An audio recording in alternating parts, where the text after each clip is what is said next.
Harris administration is going to look like, and why it's not going to just be a third term of the Biden administration, or the second term of the Biden administration, rather. And the other thing that she's really going to have to do is not get pulled into personal attacks by former President Trump. They expect him to, at some point, maybe lose it. What's up, people? We is back.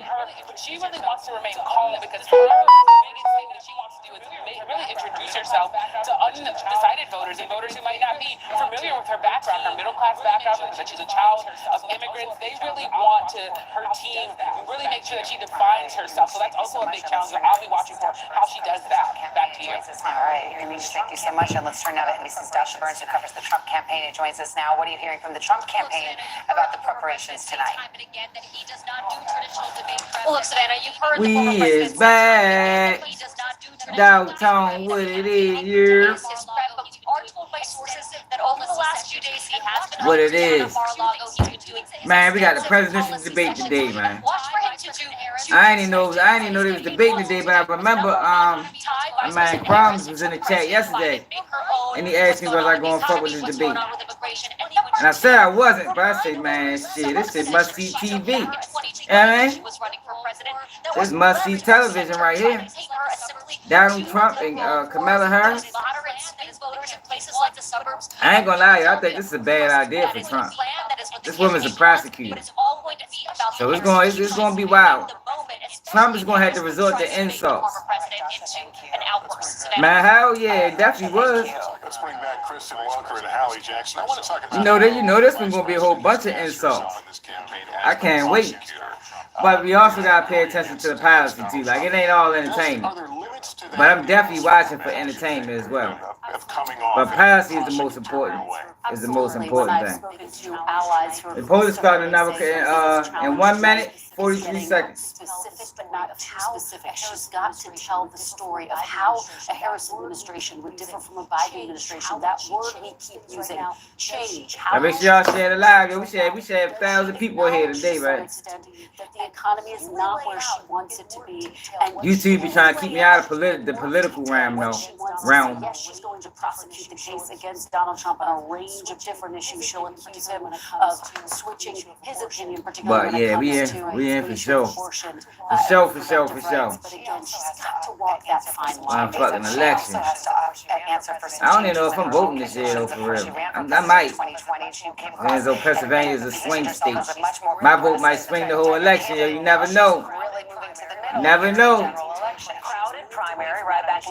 Somebody might win by one vote. On issues like, for example, mandated gun buybacks for automatic rifles, something that she no longer supports.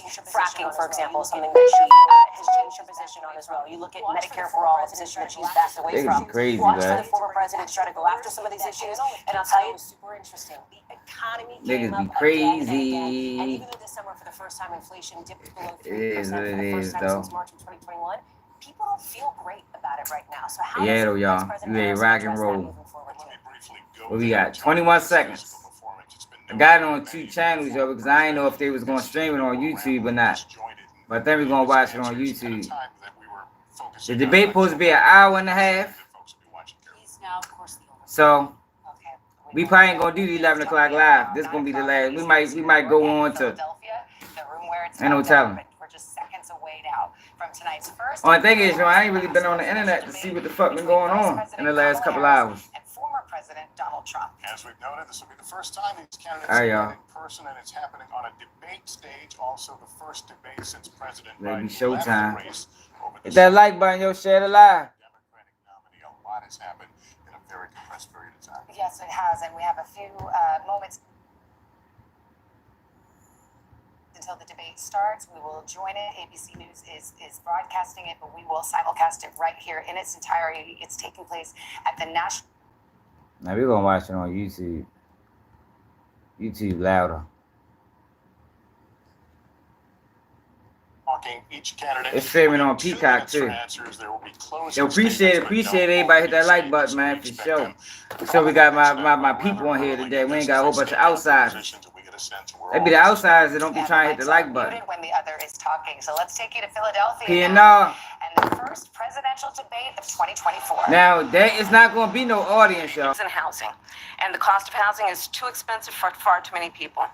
We know that young families need support to raise their children, and I intend on extending a tax cut for those families of $6,000, which is the largest child tax credit that we have given in a long time, so that those young families can afford to buy a crib, buy a car seat, buy clothes for their children. My passion, one of them, is small businesses. My mother raised my sister and me, but there was a woman who helped raise us. We call her our second mother. I just want to hear their takes on things and get a free My laugh. plan is to give a $50,000 tax deduction to start up small businesses, knowing they are part of the backbone of America's economy. My opponent, on the other hand, his plan is to do what he has done before. There, she coming in Which is to strong. provide a tax cut for billionaires and big corporations, which will result in $5 trillion to America's deficit. My opponent has a plan that I call the Trump's sales tax, which would be a 20% tax on everyday goods that you rely on to get through the month. Economists have said that Trump sales tax would actually result for middle-class families in about $4,000 more a year because of his policies and his ideas about what should be the backs of middle-class people paying for tax cuts for billionaires. President Trump, I'll give you 2 minutes. First of all, I have no sales tax. That's an incorrect statement. She knows that. We're doing tariffs on other countries. Other countries are going to finally, after 75 years, pay us back for all that we've done for the world. And the tariff will be substantial in some cases. I took in billions and billions of dollars, as you know, from China. In fact, they never took the tariff off because it was so much money they can't. It would totally destroy everything that they've set out to do. They're taking in billions of dollars from China and other places. They've left the tariffs on. When I had it, I had tariffs, and yet I had no inflation. Look, we've had a terrible economy because inflation which is really known as a country buster. It breaks up countries. We have inflation like very few people have ever seen before, probably the worst in our nation's history. We were at 21%, but that's being generous because many things are 50, 60, 70, and 80% higher than they were just a few years ago. This has been a disaster for people, for the middle class, but for every class. Why the fuck is freezing? We have millions of people pouring into our country from prisons and jails, from mental institutions and insane asylums, and they're coming in and they're taking jobs that are occupied right now by African Americans and Hispanics, and also unions. Unions are going to be affected very soon. And you see what's happening. You see what's happening with towns throughout the United States. You look at Springfield, Ohio. You look at Aurora in Colorado. They are taking over the towns. They're taking over buildings. They're going in violently. These are the people that she and Biden led into our country, and they're destroying our country. They're dangerous. They're at the highest level of criminality, and we have to get them out. We have to get them out fast. I created one of the greatest economies in the history of our country. I'll do it again and even better. We are going to get to immigration and border security during this debate, but I would like to let Vice President Harris respond on the economy here. Well, I would love to. Let's talk about what Donald Trump left us. Donald Trump left us the worst unemployment since the Great Depression. Donald Trump left us the worst public health epidemic in a century. Donald Trump left us come on now, we ain't ready to do that. The worst attack on our democracy since the Civil War. And what we have done is clean up Donald Trump's mess. What we have done and what I intend to do is build on what we know are the aspirations and the hopes of the American people. But I'm going to tell you all in this debate tonight, you're going to hear from the same old tired playbook, a bunch of lies, grievances, and name calling. What you're going to hear tonight is a detailed and dangerous plan called Project 2025 that the former president intends on implementing if he were elected again. I believe very strongly that the American people want a president who understands the importance of bringing us together, knowing we have so much more in common than what separates us. And I pledge to you to be a president for all Americans. President Trump will give you a minute here to respond. Number one, I have nothing to do, as you know, and as she knows better than anyone, I have nothing to do with Project 2025. The fuck she just That's lied out twice. there. I haven't read it. I don't want to read it purposely. I'm not going to read it. This was a group of people that got together. They came up with some ideas. I guess some good, some bad, but it makes no difference. I have nothing to do. Everybody knows I'm an open book. Everybody knows what I'm going to do. Cut taxes very substantially and create a great economy like I did before. We had the greatest economy. We got hit with a pandemic, and the pandemic was not since 1917, where 100 million people died, has there been anything like it. We did a phenomenal job with the pandemic. Oh, wow. We handed them over a country where the economy and where the stock market was higher than it was before the pandemic came in. Nobody's ever seen anything like it. We made ventilators for the entire world. We got gowns, we got masks, we did things that nobody thought possible.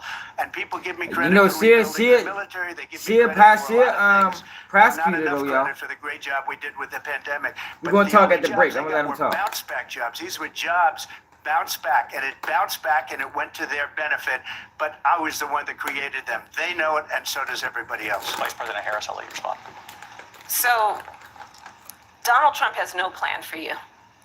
And when you look at his economic plan, it's all about tax breaks for the richest people. I am offering what I describe as an opportunity economy, and the best economists in our country, if not the world, have reviewed our relative plans for the future of America. What Goldman Sachs has said is that Donald Trump's plan would make the economy worse, mine would strengthen the economy.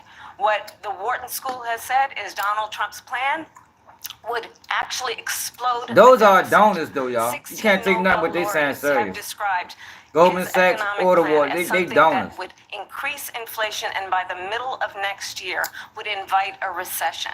She already You just lied have twice. to look at where we are and where we stand on the issues. And I'd invite you to know that Donald Trump actually has no plan for you, because he is more interested in defending himself than he is in looking out for you. It's just a soundbite. They gave her that to say. Look, I went to the Wharton School of Finance, and many of those professors, the top professors, think my plan is a brilliant plan. It's a great plan. It's a plan that's going to bring up our worth, our value as a country. It's going to make people want to be able to go and work and create jobs and create a lot of good, solid money for our country. Just to finish off, she doesn't have a plan. She copied Biden's plan, and it's like 4 sentences, like run, spot, run. Nigga said, 4 sentences that are just, oh, we'll try and lower taxes. She doesn't have a plan. Take a look at her plan. She doesn't have a plan. They said she was 4 sentences. Mr. President, I do want to drill down on something you both brought up. The Vice President brought up your tariffs. You responded, and let's drill down on this, because your plan is what she calls is essentially a national sales tax. Your proposal calls for tariffs, as you pointed out here, on foreign imports across the board. You recently said that you might double your plan, imposing tariffs up to 20% on goods coming into this country. As you know, many economists say that with tariffs at that level, costs are then passed on to the consumer. Vice President Harris has argued it'll mean higher prices on gas, food, clothing, medication, arguing it costs the typical family nearly $4,000 a year. Do you believe Americans can afford higher prices because of tariffs? They're not going to have higher prices. What's going to have, and who's going to have higher prices, is China and all of the countries that have been ripping us off for years. I gotta start reading the comments. I can't pay attention. I ain't reading the comments, y'all. I want to listen. Hundreds of billions of dollars, and so were other countries. And you know, if she doesn't like them, they should have gone out and they should have immediately cut the tariffs. But those tariffs are there 3.5 years now under their administration. We are going to take in billions of dollars, hundreds of billions of dollars. I had no inflation, virtually no inflation. They had the highest inflation perhaps in the history of our country, because I've never seen a worse period of time. People can't go out and buy cereal or bacon or eggs or anything else. Yo, it is bad right now, country y'all. are Shit bad. absolutely dying with what they've done. They've destroyed the economy. And all you have to do is look at a poll. The polls say 80 and 85 and even 90% that the Trump economy was great, that their economy was terrible. Vice President Harris, I do want to ask for your response, and you heard what the president said there, because the Biden administration did keep a number of the Trump tariffs in place. So how do you respond?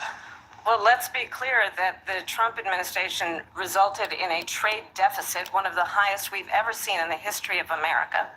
He invited trade wars. You want to talk about his deal with China? What he ended up doing is, under Donald Trump's presidency, he ended up selling American chips to China to help them improve and modernize their military, basically sold us out, when a policy about China should be in making sure the United States of America wins the competition for the 21st century, which means focusing on the details of what that requires, focusing on relationships with our allies, focusing on investing in American-based technology so that we win the race on AI, on quantum computing, focusing on what we need to do to support America's workforce so that we don't end up having on the short end of the stick in terms of workers' rights. But what Donald Trump did, let's talk about this, with COVID, is he actually thanked President Xi for what he did during COVID. Look at his tweet.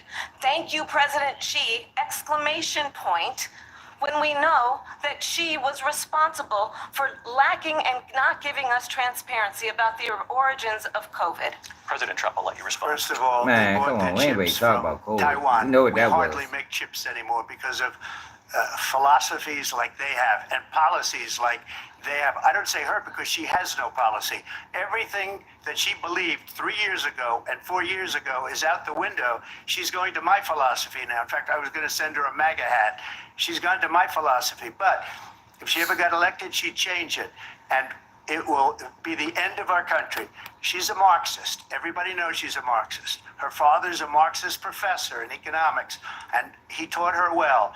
But when you look at what she's done to our country, and when you look at these millions and millions of people that are pouring into our country monthly, where it's, I believe, 21 million people, not the 15 that people say, and I think it's a lot higher than the 21. That's bigger than New York State pouring in. And just look at what they're doing to our country. They're criminals. Many of these people coming in are criminals, and that's bad for our that economy, illegal too. thing You know, is a you major mentioned before, we'll problem, talk y'all. about immigration later. Well, bad Like, immigration is the that's worst just a thing that major can happen problem. to our economy. It's gonna be hard for them to get They over that. have, and she The has Democrats. destroyed our country with policy that's insane. Almost policy that you'd say they have to hate our country. President Trump, thank you. Lindsay? I want to turn to the issue of abortion. President Trump, you've often touted that you were able to kill Roe v. Wade. Last year, you said that you were proud to be the most pro-life president in American history. Then last month, you said that your administration would be great for women and their reproductive rights. In your home state of Florida, you surprised many with regard to your 6-week abortion ban, because you initially had said that it was too short. And you said, quote, I'm going to be voting that we need more than 6 weeks. But then the very next day, you reversed course and said you would vote to support the 6-week ban. Vice President Harris says that women shouldn't trust you on the issue of abortion because you've changed your position so many times. Therefore, why should they trust you? Well, the reason I'm doing that vote is because the plan is, as you know, the vote is, they have abortion in the 9th month. They even have, and you can look at the governor of West Virginia, the previous governor of West Virginia, not the current governor, who's doing an excellent job, but the governor before, he said the baby will be born and we will decide what to do with the baby. In other words, we'll execute the baby.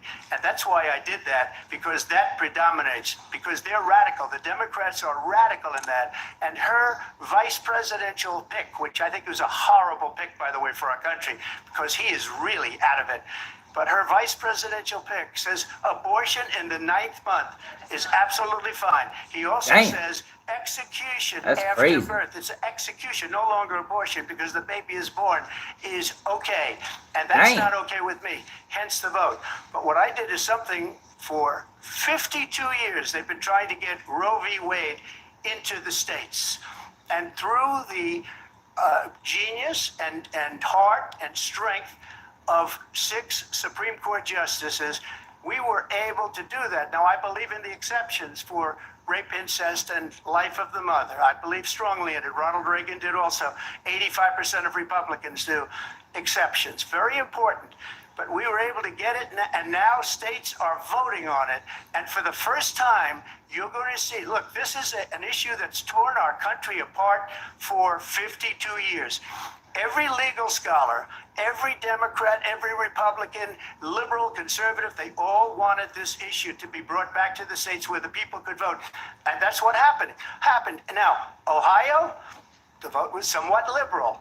Kansas, the vote was somewhat liberal, much more liberal than people would have thought. But each individual state is voting. It's the vote of the people now. It's not tied up in the federal government. I did a great service in doing it. It took courage to do it. And the Supreme Court had great courage in doing it. And I give tremendous credit to those 6 justices. There is no state in this country where it is legal to kill a baby after it's born. Madam Vice President, I want to get your response to President Trump. Well, as I said, you're going to hear a bunch of lies, and that's not actually a surprising fact. Let's understand how we got here. Donald Trump hand-selected 3 members of the United States I say everybody should vote with the independent. intention that they would undo the protections of Roe v. Wade. And they did exactly as he intended. And now in over 20 states, there are Trump abortion bans, which make it criminal for a doctor or nurse to provide health care. In one state, it provides prison for life.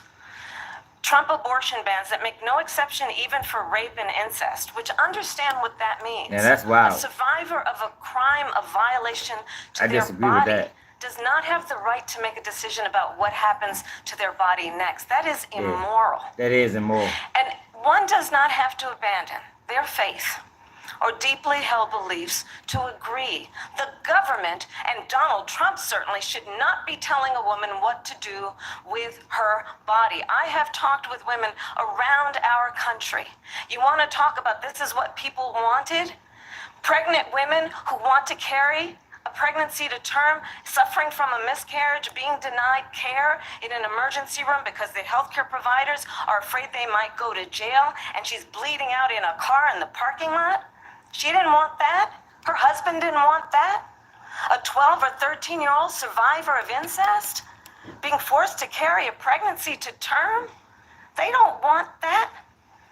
And I pledge to you, when Congress passes a bill to put back in place the protections of Roe v. Wade, as President of the United States, I will proudly sign it into law. But understand, if Donald Trump were to be reelected, he will sign a national abortion ban. Understand, in his Project 2025, there would be a national abortion, a monitor that would be monitoring your pregnancies or miscarriages. My thing on abortions, abortions kill a lot of black babies, certain man. freedoms, in particular the freedom to make decisions about one's own body, that's the only thing should about that not be made abortion by the shit. government. Thank you, Vice President Harris. Well, there she goes again. It's a lie. I'm not signing a ban, and there's no reason to sign a ban because we've gotten what everybody wanted. Democrats, Republicans, and everybody else, and every legal scholar wanted it to be brought back into the states, and the states are voting. And it may take a little time, but for 52 years, this issue it's a lot of racism in that abortion shit. Apart. That shit population control. control. Back in the states, and I did something that nobody. Oh, no, I agree with that. The states are now voting. What she says is an absolute lie. I don't like that. I don't like that at all. No, I'm not in favor of abortion ban, but it doesn't matter because this issue has now been taken over by the states. Would you veto a national abortion ban if it came to Well, I your won't desk? have to because, again, 2 things. Number one, she said she'll go Yes, back to live, she'll never get the vote. It's impossible for her to get the vote, especially now with the 50-50, essentially 50-50 in both Senate and the House. She's not going to get the vote. She can't. Y'all, can we get the likes up, y'all? Close to it, so it's just We got 16 You likes. know what it reminds me of when they said they're going to get student loans terminated, and it ended up being a total catastrophe. The student loans, and then her, I think probably her boss, if you call him a boss, he spends all his time on the beach. But look, her boss went out and said, we'll do it again. We'll do it a different way. And he went out I'm and listening. rejected again by the Supreme Court. So all these students got taught. I vote a policy. This whole idea.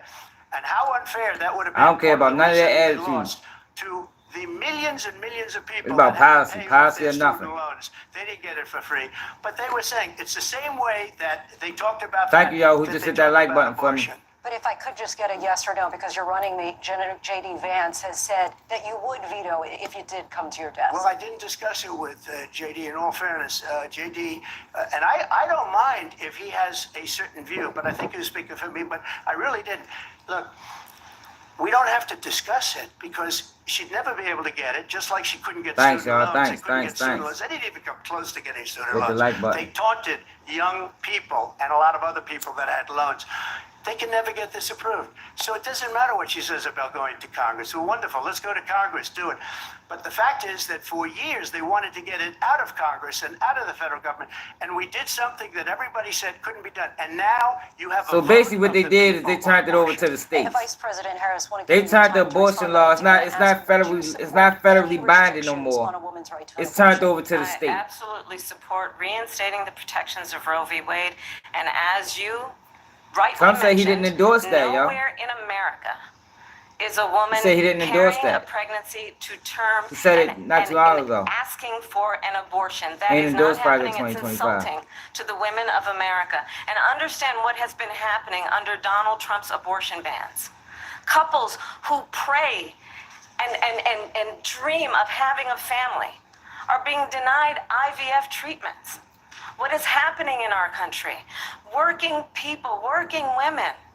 Who Yeah, but are all they working did is one turn or it two over to the jobs, states. who can barely afford childcare as it is, have to travel to another state to get on a plane sitting next to strangers to go and get the health care she needs. Okay, you Barely saying can Supreme afford Court to did it. do it, and what you are putting her through is unconscionable.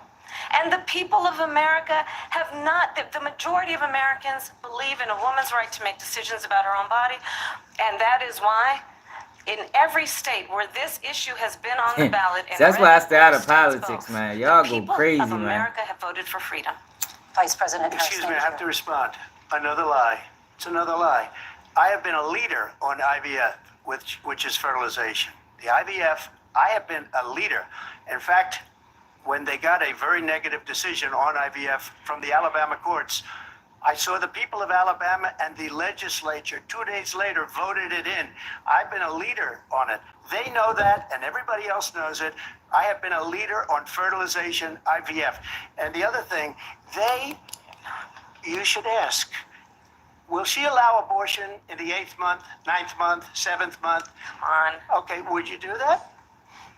Why don't you ask her Why- that why question? don't you answer the problem. question? Would you Because veto? under Roe Yo, v. Wade, the eighth month, nah, that's crazy, yo. abortions in the 7th Abortion month, in the the 7th 8th month the is 9th crazy. month, Not true. And probably after birth. Just look at the former governor of Virginia.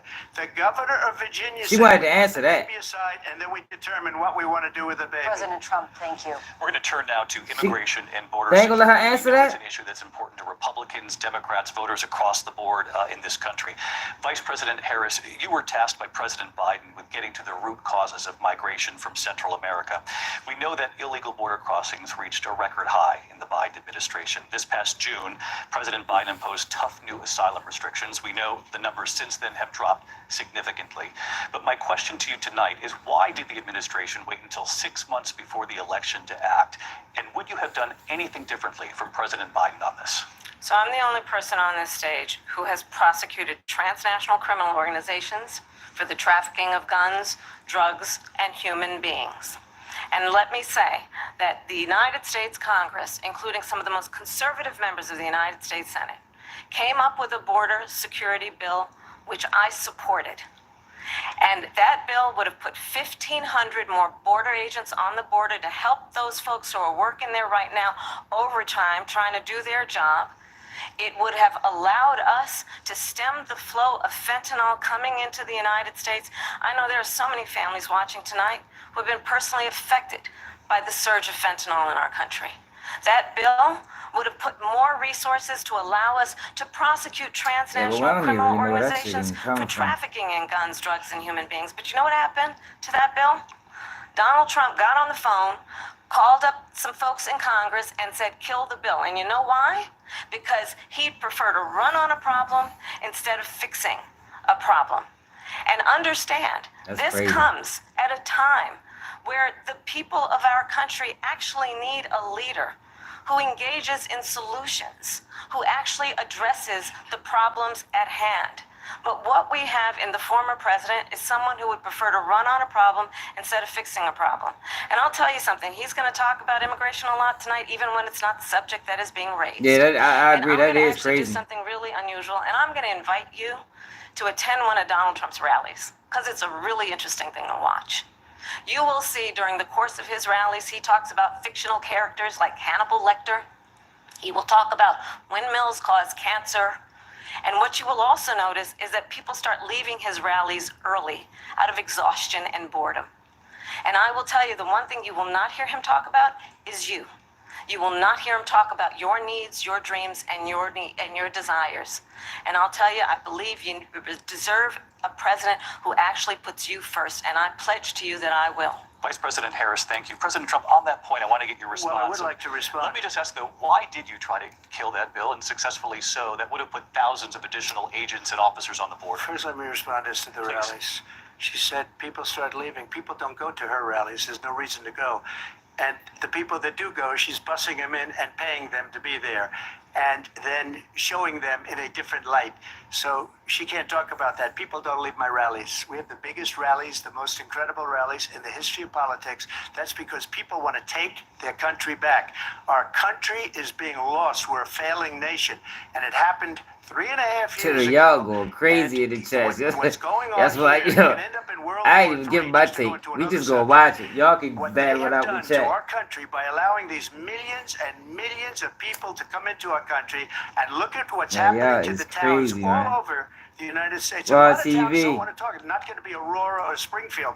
A lot of towns don't want to talk about it because they're so embarrassed by it.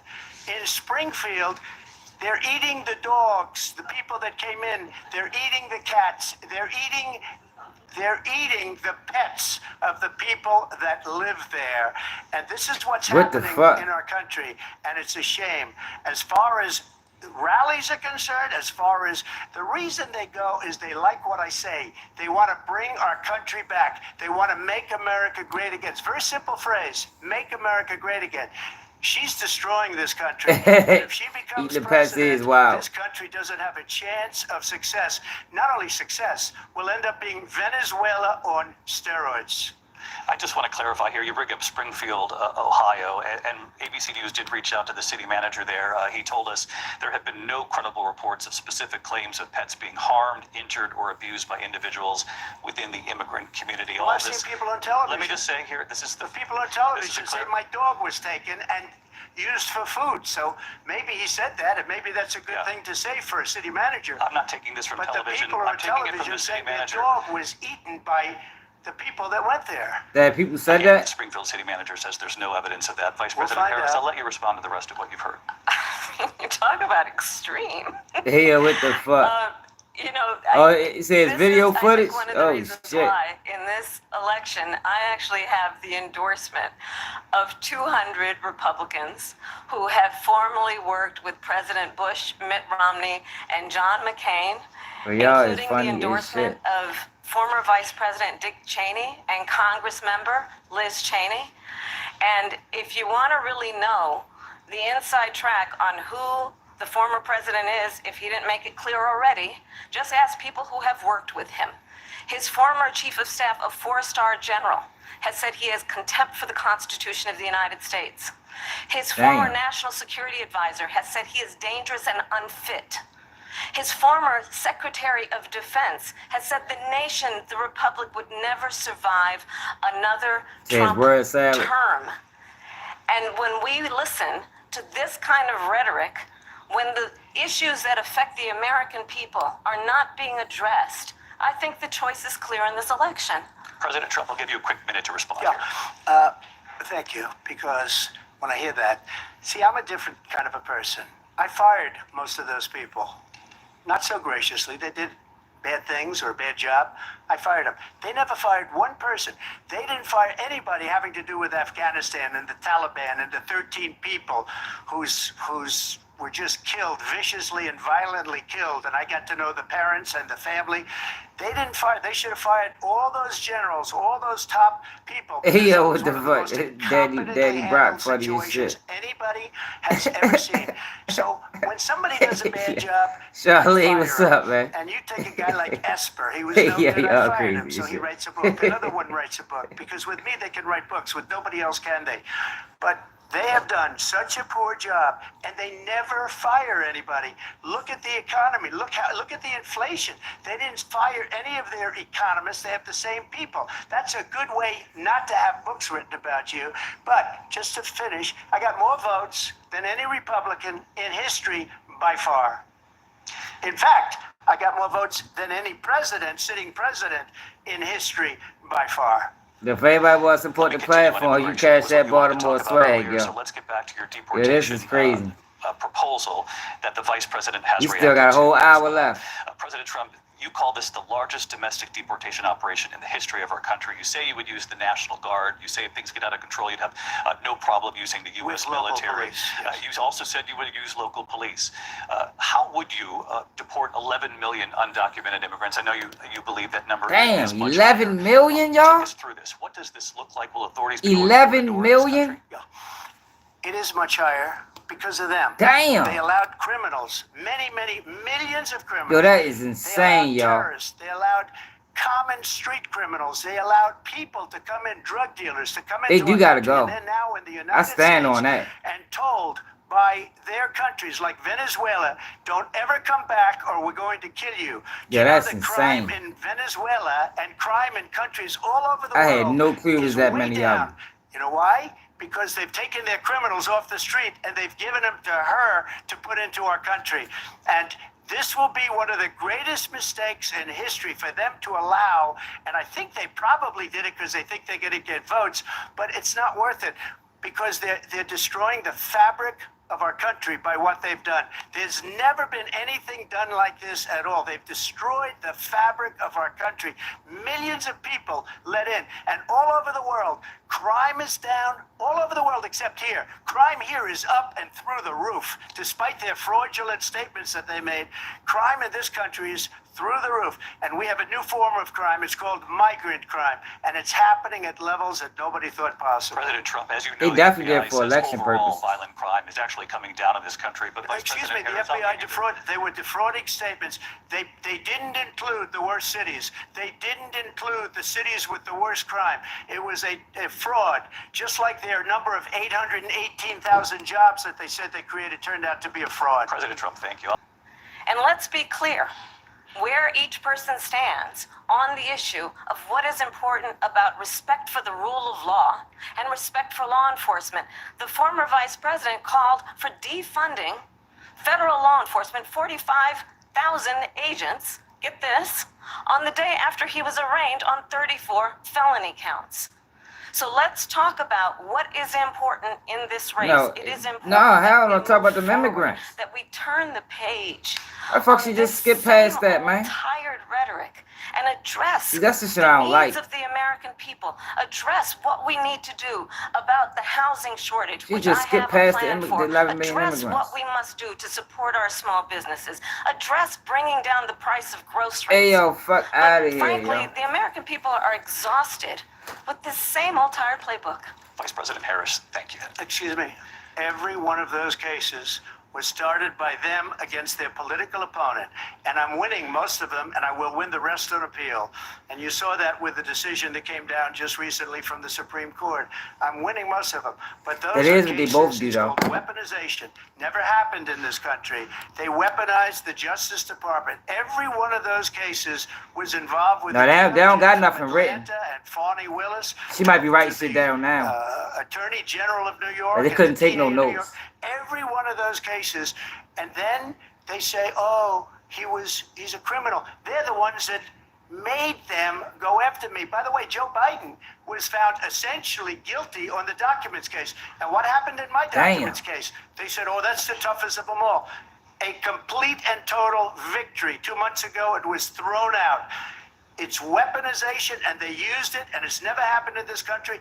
They used it to try and win an election. They're President Trump. fake cases. President Trump, thank you. A really quick response here, Vice President Harris, on this notion of weaponization of the Justice Department. Well, let's talk about extreme and understand back in the White House with no guardrails, because certainly we know now the court won't stop him. We know J.D. Vance is not going to stop him.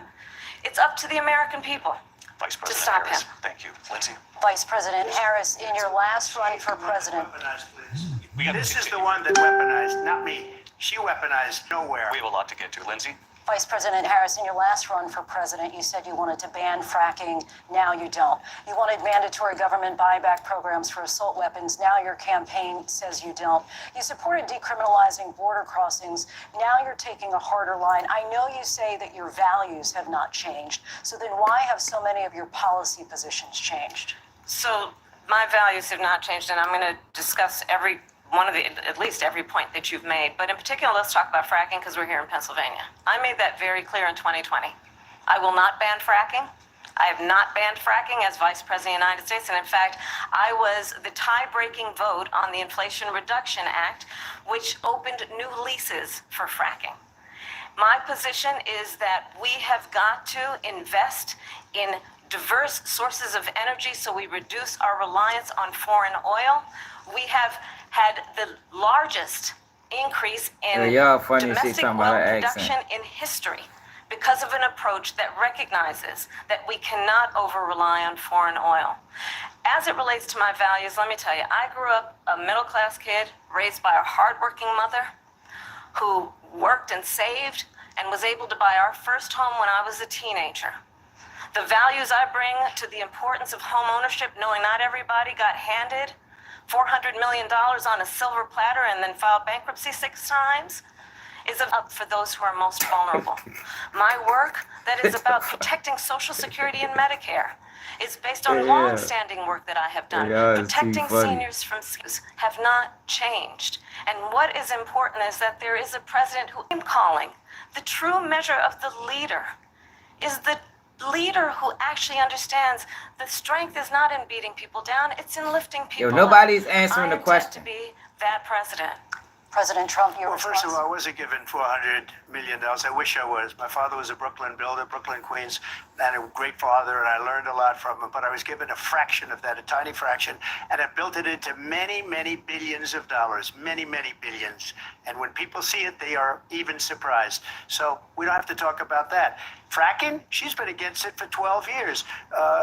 Defund the police, she's been against that forever. She gave all that stuff up very wrongly, very horribly, and everybody's laughing at it, okay? They're all laughing at it. She gave up at least 12 and probably 14 or 15 different policies. Like, she was big on defund the police. In Minnesota, she went out, wait a minute, I'm talking now, if you don't mind, please.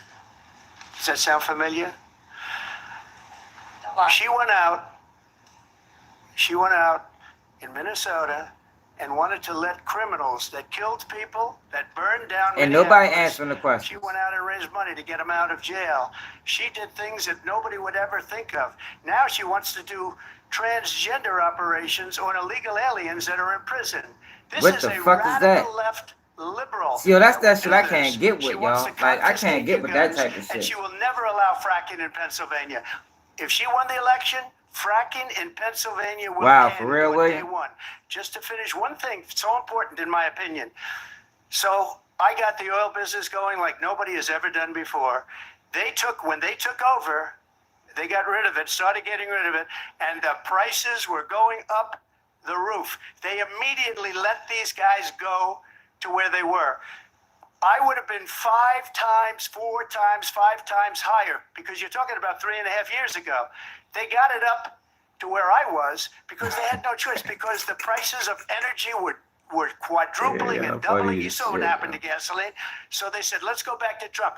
But if she won the election, the day after that election, they'll go back to destroying our country, and oil will be dead, fossil fuel will be dead, we'll go back to windmills, and we'll go back to solar, where they need a whole desert to get some energy to come out. You ever see a solar plant? By the way, I'm a big fan of solar, but they take 400, 500 acres of desert President soil. Trump, we have a These lot are of not good issues things that we for have the to get to. environment, as We're she out of time. understands. Thank you. Yeah, that's a lot. Lindsay, thank you. We have an election in just 56 days. And I want to talk about the peaceful transfer of power, which, of course, we all know is a cornerstone of our democracy, and the role of a president in a moment of crisis. Mr. President, on January 6th, you told your supporters to march to the Capitol. You said you would be right there with them. The country and the world saw what played out at the Capitol that day, the officers coming under attack. Aides in the West Wing say you watched it unfold on television off the Oval Office.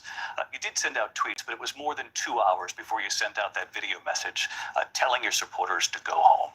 Is there anything you regret about what you did on that day? You just said a thing that isn't covered. Peacefully and patriotically, I said during my speech, not later on. Peacefully and patriotically. And nobody on the other side was killed. Ashley Babbitt was shot by an out-of-control police officer that should have never, ever shot her. It's a disgrace. But we didn't do this group of people that have been treated so badly. I ask, what about all the people that are pouring into our country and killing people that she allowed to pour in? She was the border czar, remember that. She was the border czar. She doesn't want to be called the border czar because she's embarrassed by the border. In fact, she said at the beginning, oh, I'm surprised you're not talking about the border yet. That's because she knows what a bad job they've done. What about those people? When are they going to be prosecuted? When are these people from countries all over the world, not just South America, they're coming in from all over the world, David, all over the world, and crime rates are down all over the world because of it. I'm trying to tell you, man. When are those people going to be prosecuted? When are the people that burned down Minneapolis going to be prosecuted? That's a Or in major Seattle, problem, man. They went into Seattle. They took over a big percentage of the city of Seattle. When are those people going to be prosecuted? But let me just ask you. You might ask her that question. You were the president. You were watching it unfold on television. It's a very simple question as we move forward toward another election. Is there anything you regret about what you did on that day? Yes, sir. I had nothing to do with that other than they asked me to make a speech. I showed up for a speech. I said, I think it's going to be big. I went to Nancy Pelosi and the mayor of Washington, D.C., and the mayor put it back in writing, as you know. I said, this is going to be a very big rally or whatever you want to call it. And again, it wasn't done by me. It was done by others. I said, I'd like to give you 10,000 National Guard or soldiers. They rejected me. Nancy Pelosi rejected me. It was just 2 weeks ago, her daughter has a tape of her saying she is fully responsible for what happened. They want to get rid of that tape. Her daughter said that? It would have never happened if Nancy Pelosi and the mayor of Washington did their jobs. I wasn't responsible for security. Nancy Pelosi was responsible. She didn't do her job. The question we definitely got to close the border. Not about former Speaker Pelosi, but like, we definitely got to close the border. I was at the Capitol on January 6th. I was the vice president-elect. I was also an acting senator. I was there. And on that day, the president of the United States incited a violent mob to attack our nation's capital, to desecrate our nation's capital. On that day, 140 law enforcement officers were injured. November. And some died. And understand, the former president has been indicted and impeached for exactly that reason. But this is not an isolated situation. Let's remember Charlottesville, where there was a mob of people carrying tiki torches, spewing anti-Semitic hate. And what did the president then at the time say?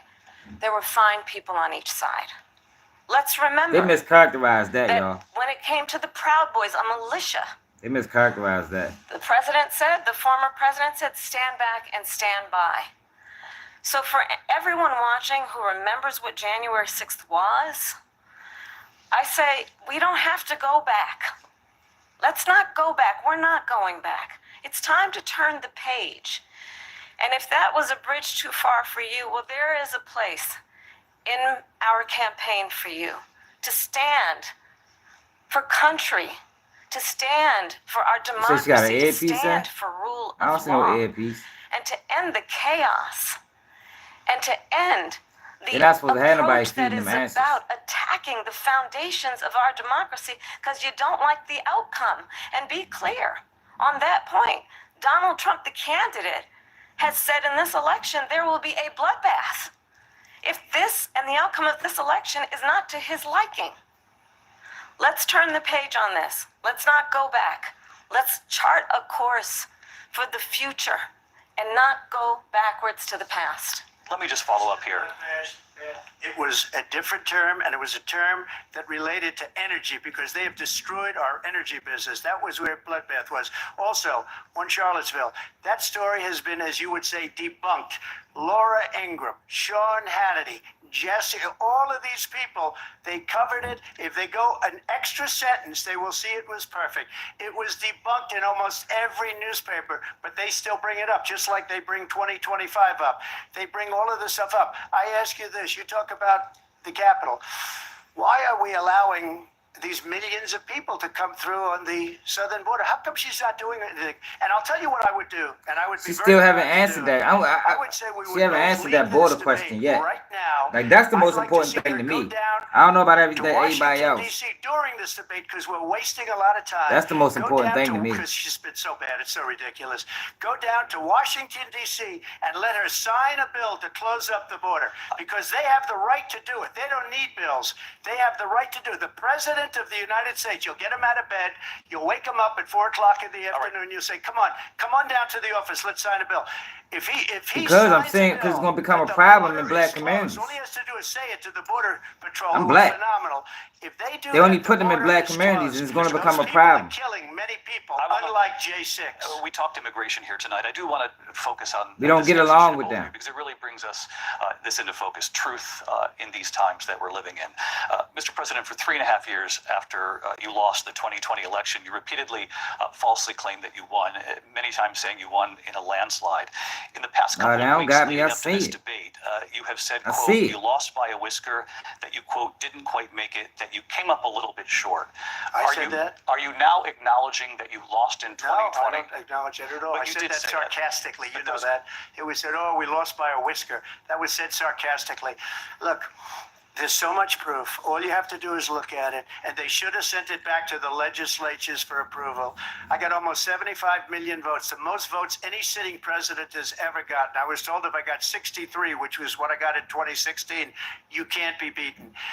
The election, people should never be thinking about an election as fraudulent. We need two things. We need walls. And we have to have it. We have to have borders, and we have to have good elections. Our elections are bad. And a lot of these illegal immigrants coming in, they're trying to get them to vote. They can't even speak English. They don't even know what country they're in practically. And these people are trying to get them to vote. And that's why they're allowing them to come into our country. I did watch all of these pieces of video.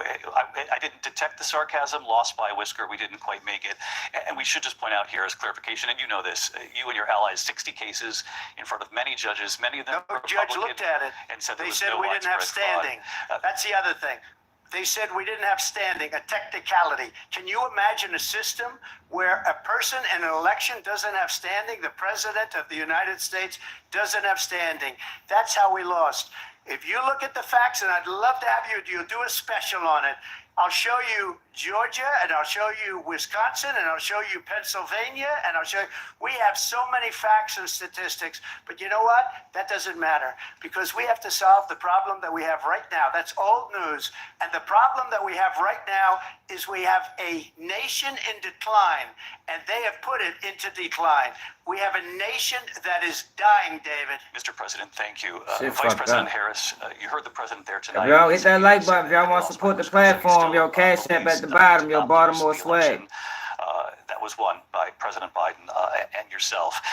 But I do want to ask you about something that's come up in the last couple of days. This was a post from President Trump about this upcoming election just weeks ago. He said, when I win, those people who cheated, and then he lists donors, voters, election officials, he says will be prosecuted to the fullest extent of the law, which will include long-term prison sentences.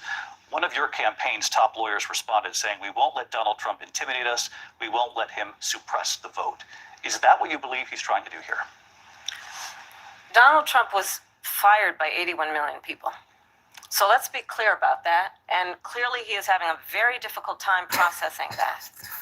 But we cannot afford to have a president of the United States who attempts, as he did in the past, to upend the will of the voters in a free and fair election.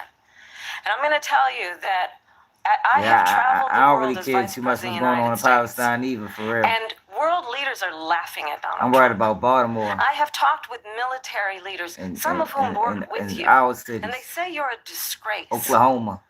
And when you then talk California. in this way in a North presidential Dakota. debate and deny what over and over again are court cases you have I don't give a lost fuck about what's going on in because them you other did places. in fact lose that election, it leads one to believe that perhaps we do not have in the candidate to my right the temperament or the ability to not be confused about fact.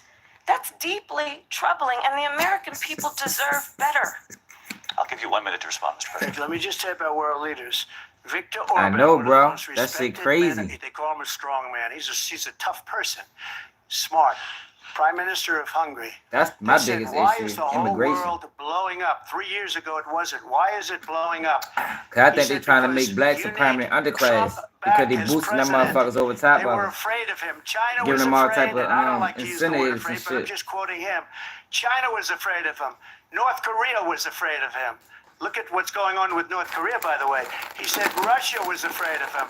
I ended the Nord Stream 2 pipeline, and Biden put it back on day one, but he ended the XL pipeline. The XL pipeline in our country, he ended that. But he let the Russians build a pipeline going all over Europe and heading into Germany, the biggest pipeline in the world. Look, Viktor Orban said it. He said the most respected, most feared person is Donald Trump. We had no problems when Trump was president, but when this weak, pathetic man that you saw at a debate just a few months ago, that if he weren't in that debate, he'd be running instead of her. She got no votes. He got 14 million votes. What you did, you talk about a threat to democracy. He got 14 million votes, and they threw him out of office. And you know what? I'll give you a little secret. He hates her. He can't stand her. But he got 14 million votes. They threw him out. She got 0 votes. And when she ran, she was the first one to leave because she failed. And now she's running. I don't understand it, but I'm okay with it because your time is I think up. we're going to do very well. We've got a lot more to get to. Turning now Yes. to the Israel-Hamas war and the hostages who are still being held, Americans among them. Vice President Harris, in December, you said, quote, Israel has a right to defend itself, but you added, quote, it matters how, saying international humanitarian law must be respected. Israel must do more to protect innocent civilians. You said that 9 months ago. Now an estimated 40,000 Palestinians are dead. Dang. Nearly 100 hostages remain. Just last week, Prime Minister Benjamin Netanyahu said there's not a deal in the making. President Biden has not been able to break through the stalemate. How would you do it? Well, let's understand how we got here. On October 7, Hamas, a terrorist organization, slaughtered 1,200 Israelis. Many of them young people who were simply attending a concert. Women were horribly raped. And so absolutely, I feel you, said damn. then, This I is say definitely no now, time to smile. Israel has a right to defend itself. We would. And how it does so matters. Because it is also true, far too many innocent Palestinians have been killed. Children, mothers. What we know is that this war must end. It must end immediately, and the way it will end is we need a ceasefire deal and we need the hostages out. And so we will continue to work around the clock on that. Work around the clock, also understanding that we must chart a course for a two-state solution. And in that solution, there must be security for the Israeli people and Israel, and in equal measure for the Palestinians. But the one thing I will assure you always, I will always give Israel the ability to defend itself, in particular as it relates to Iran and any threat that Iran and its proxies pose to Israel. But we must have a two-state solution where we can rebuild Gaza, where the Palestinians have security, self-determination, and the dignity they so rightly deserve. President Trump, how would you negotiate with Netanyahu and also Hamas in order to get the hostages out and prevent the killing of more innocent civilians in Gaza? If I were president, it would have never started. If I were president, Russia would have never, ever, I know Putin very well, he would have never, and there was no threat of it either, by the way, for 4 years, have gone into Ukraine. I don't think so either, y'all. Millions of people. Like, yo, niggas gotta give yo credit on that. He had that shit under control, man. But when she mentions about Israel, all of a sudden, she hates Israel. She wouldn't even meet with Netanyahu when he went to Congress to make a very important speech. She refused to be there because she was at a sorority party of hers. She wanted to go to the sorority party. She hates Israel. If she's president, I believe that Israel will not exist within 2 years from now. And I've been pretty good at predictions, and I hope I'm wrong about that one. She hates Israel. At the same time, in her own way, she hates the Arab population because the whole place is going to get blown up. Arabs, Jewish people, Israel will be gone. It would have never happened. Iran was broke under Donald Trump. Now Iran has $300 billion because they took off all the sanctions that I had. Iran had no money for Hamas or Hezbollah or any of the 28 different spheres of terror. And they are spheres of terror, horrible terror. They had no money. It was a big story, and you know it. You covered it very well, actually. They had no money for terror. They were broke. Now they're a rich nation. And now what they're doing is they're spreading that money around. Look at what's happening with the Houthis. With Kim Jong-un, and it is absolutely well known that these dictators and autocrats are rooting for you to be president again because they're so clear. They can manipulate you with flattery and favors. And that is why so many military leaders who you have worked with have told me you are a disgrace. That is why we understand that we have to have a president who is not consistently weak and wrong on national security, including the importance of upholding and respecting in highest regard our military. Vice President Harris, thank you. They're the ones, and she's the one that caused it, that's weak on national security by allowing every nation last month for the year, 168 different countries sending people into our country. Their crime rates are way down. Putin endorsed her last week, said, I hope she wins. And I think he meant it because what he's gotten away with is absolutely incredible. It wouldn't have happened with me. The leaders of other countries think that they're weak and incompetent, and they are. They're grossly incompetent. And I just ask one question. Why does Biden go in and kill the Keystone Pipeline and approve the single biggest deal that Russia's ever made? So blacks are threatened with being killed in certain parts of California because of the immigration that's going on, that happened down there years ago. And what I've been saying for the longest time is, in some of these cities, like Baltimore is predominantly black, and in some of these cities that's predominantly black, and now you bringing them in by the fucking busloads. Right now they quiet, they ain't saying nothing. But as their numbers increase, they're gonna be gaining more territory, and eventually it's gonna start a fucking war. And it's gonna be like that. It's already starting in Chicago. So that is like, when it come down to what's important to me right now, that shit is like at the top. Second is the economy. The economy is shit right now. They not giving us nothing. They giving like, yo, I think immigration right now should be that's the most important part of the motherfucking election. Straight up. In my opinion. You know, everybody got, you know, depending on how your lifestyle and what's important to you. Everybody got what's important to them. What's important to me, and I think what should be important to black people, is immigration. That's what I think. And I stand on that. Because I've been saying that shit for the longest time. Like, yo, we gotta do something about these immigrants, yo. It's gonna get bad. It's gonna get bad. Because where I live at now, I don't see them. That's how I know they only putting them in black communities. Because where I live at now, I do not see them. You couldn't tell me anything changed. But if you go to some of these inner cities that's predominantly black, man, the motherfucking demographics then shifted tremendously. Because for one, yo, we got our own culture. They got their own culture. It don't mix. It don't mix. And just like I know this, the people that send them there, they got to know this too. So if we both know this, why y'all sending them there when you know it's going to cause a problem? history has shown that it causes a problem. And I agree. I think it's being done. I think it's being done for votes. Now, on the other end, the abortion shit. I don't believe that you should be able to get no abortion in motherfucking 7 months in, 8 months in. You down there killing a whole person. I don't agree with that. I don't agree with that. Now,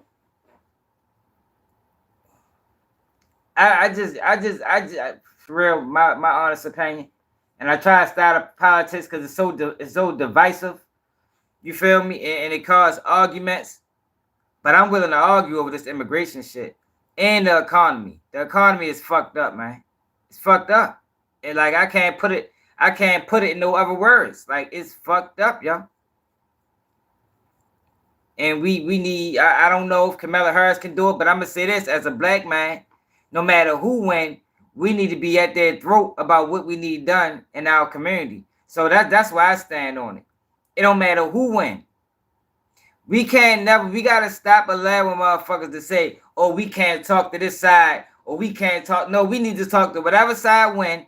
We need to be at whatever side win table, and we need to discuss this shit about, what we need done in our community, the problems that we face in our community, what we need y'all to do better with. And that's what it don't matter if a Democrat win or Republican. That's why I stand on it, y'all. All right, they back.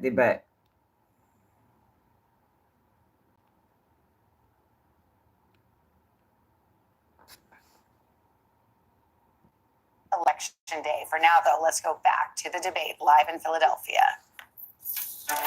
Y'all like that camera, or y'all want to do where I had it last time? Philadelphia, Pennsylvania. Here again, David definitely need more jobs.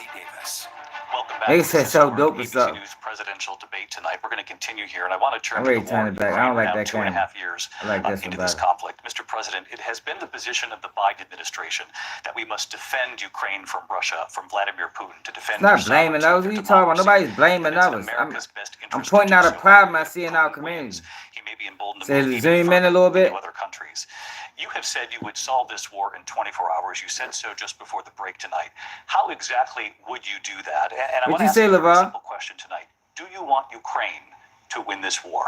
I want the war to stop. I want to save lives that are being uselessly, people being killed by the millions. It's the millions. It's so much worse than the numbers that you're getting, which are fake numbers. Different perspective on what? Look, we're in for 250 billion or more, because they don't ask Europe, which is a much bigger beneficiary to getting this thing done than we are. They're in for $150 billion less because it's live right now. You don't have the courage to ask Europe like I did with NATO. They paid billions and billions, hundreds of billions of dollars when I said, either you pay up or we're not going to protect you anymore. So that's maybe one of the reasons they don't like me as much as they like weak people. But you take a look at what's happening. We're in for 250 to 275 billion. They're into 100 to 150. They should be forced to equalize. With that being said, I want to get the war settled. I know Zelensky. I don't really care about free money. Well. I have a good relationship, and they respect your president, okay? They respect me. They don't respect Biden. How would you respect him? Why? For what reason? He hasn't even made a phone call in 2 years to Putin. Hasn't spoken to anybody. But I think we should get what we deserve. That is a war that's dying to be settled. I will get it settled before I even become president. If I win, when I'm president-elect, and what I'll do is I'll speak to one, I'll speak to the other, I'll get them together. That war would have never support happened. The platform, yo. You can buy a super stick, or you can cash that Baltimore swag, man. Left because our country has gone support to the hell. real, man. But after I left, when I saw him building up soldiers, he did it after I left. I said, oh, he must be negotiating. It must be a good, strong point of negotiation. Well, it wasn't, because Biden had no idea how to talk to him. He had no idea how to stop it. And now you have millions of people dead, and it's only getting worse, and it could lead to World War III. Don't kid yourself, David. We're playing with World War III, and we have a president that we don't even know if he's... Where is our president? We don't even know if he's a president. What the fuck is yo? Niggas ain't saying yo in months. Like a dog. We don't even know. Is he our president? But we have a president, Mr. President, that doesn't know he's alive. Your time is up. Just to clarify in the question, Do you believe it's in the U.S. best interest? We definitely haven't for seen Ukraine Biden to for win months. this war? Yes or no? I think it's the U.S. best interest to get this war finished and just get it done. All right. Negotiate a deal, because we have to stop all of these human lives from being destroyed. I want to take this to Vice President Harris. I want to get your thoughts on support for Ukraine in this moment, but also as Commander-in-Chief, if elected, how would you deal with Vladimir Putin, and would it be any different from what we're seeing from President Biden? Well, first of all, it's important to remind the former president you're not running against Joe Biden, you're running against me. I believe the reason that Donald Trump says that this war would be over within 24 hours is because he would just give it up. And that's not who we are as Americans. Let's understand what happened here. I actually So she don't want to met with stop the war. Zelensky a few days before Russia invaded, tried through force to change territorial Yeah, straight up boundaries, bull to fuck. We should have at define least one of 100, the like we most done had 20, important probably international 30,000 rules people and on here. norms, which Only is got the 70 importance likes. of sovereignty and territorial integrity. And I met with President Zelensky. I shared with him American intelligence about how he could defend himself. Days later, Hope I y'all went to NATO's subscribing. eastern flank, to Poland and Romania. And through the work that I and others did, we brought 50 countries together to support Ukraine in its righteous defense. And because of our support, because of the air defense, the ammunition, the artillery, the javelins, the Abrams tanks that we have provided, Ukraine stands as an independent and free country. If Donald Trump were president, Putin would be sitting in Kyiv right now. And understand what that would mean. Are they trying to Because take over Putin's Ukraine? agenda is not just about Ukraine. Understand why the European allies and our NATO allies are so thankful that you are no longer president, and that we understand the importance of the greatest military alliance the world has ever known, which is NATO, and what we have done to preserve the ability of Zelensky that's and what the I feel Ukrainians like, to man. fight for their independence. America need to be Otherwise, first, man. Putin would be Like, sitting I'm in on the Kyiv America with first his eyes on the rest of side Europe, of things. starting with Poland. And why don't you tell I don't the give a fuck about all that 800,000 other Polish shit. Americans right here in Pennsylvania how quickly you would give up for the sake of favor and what you think is a friendship with what is known to be a dictator who would eat you for lunch. Vice President Harris, thank you. We've heard from both of you on Ukraine tonight. Afghanistan came up in the last hour. I wanted her to respond to something you said earlier, and I'll give you a minute here. Putin would be sitting in Moscow, and he wouldn't have lost 300,000 men and women, but he would have been sitting in Moscow. Quiet, please. He would have been sitting in Moscow much happier than he is right now. But eventually, he's got a thing that other people don't have. He's got nuclear weapons. They don't ever talk about that. He's got nuclear weapons. Nobody ever thinks about that. And eventually, maybe he'll use them, and maybe he hasn't been that threatening. But he does have that. Something we don't even like to talk about. Nobody likes to talk about. Man, the it. numbers, people Just so you voted. understand, Man, put they y'all sent votes her to in. negotiate It's peace Trump by a before this war landslide started. right now. 3 days later, he went in and he started the war because everything they said was weak and stupid. 300 votes. They said the wrong things. That war should have never started. She was the emissary. They sent her in to negotiate with Zelensky and Putin, and she did. And the war started 3 days later. And that's the kind of talent we have with her. She's worse than Biden. In my opinion, I think he's the worst president in the history of our country. She goes down as the worst vice president in the history of our country. I think Biden Let me is tell the you worst something. president in the history of She our is country, a y'all. horrible I do. negotiator.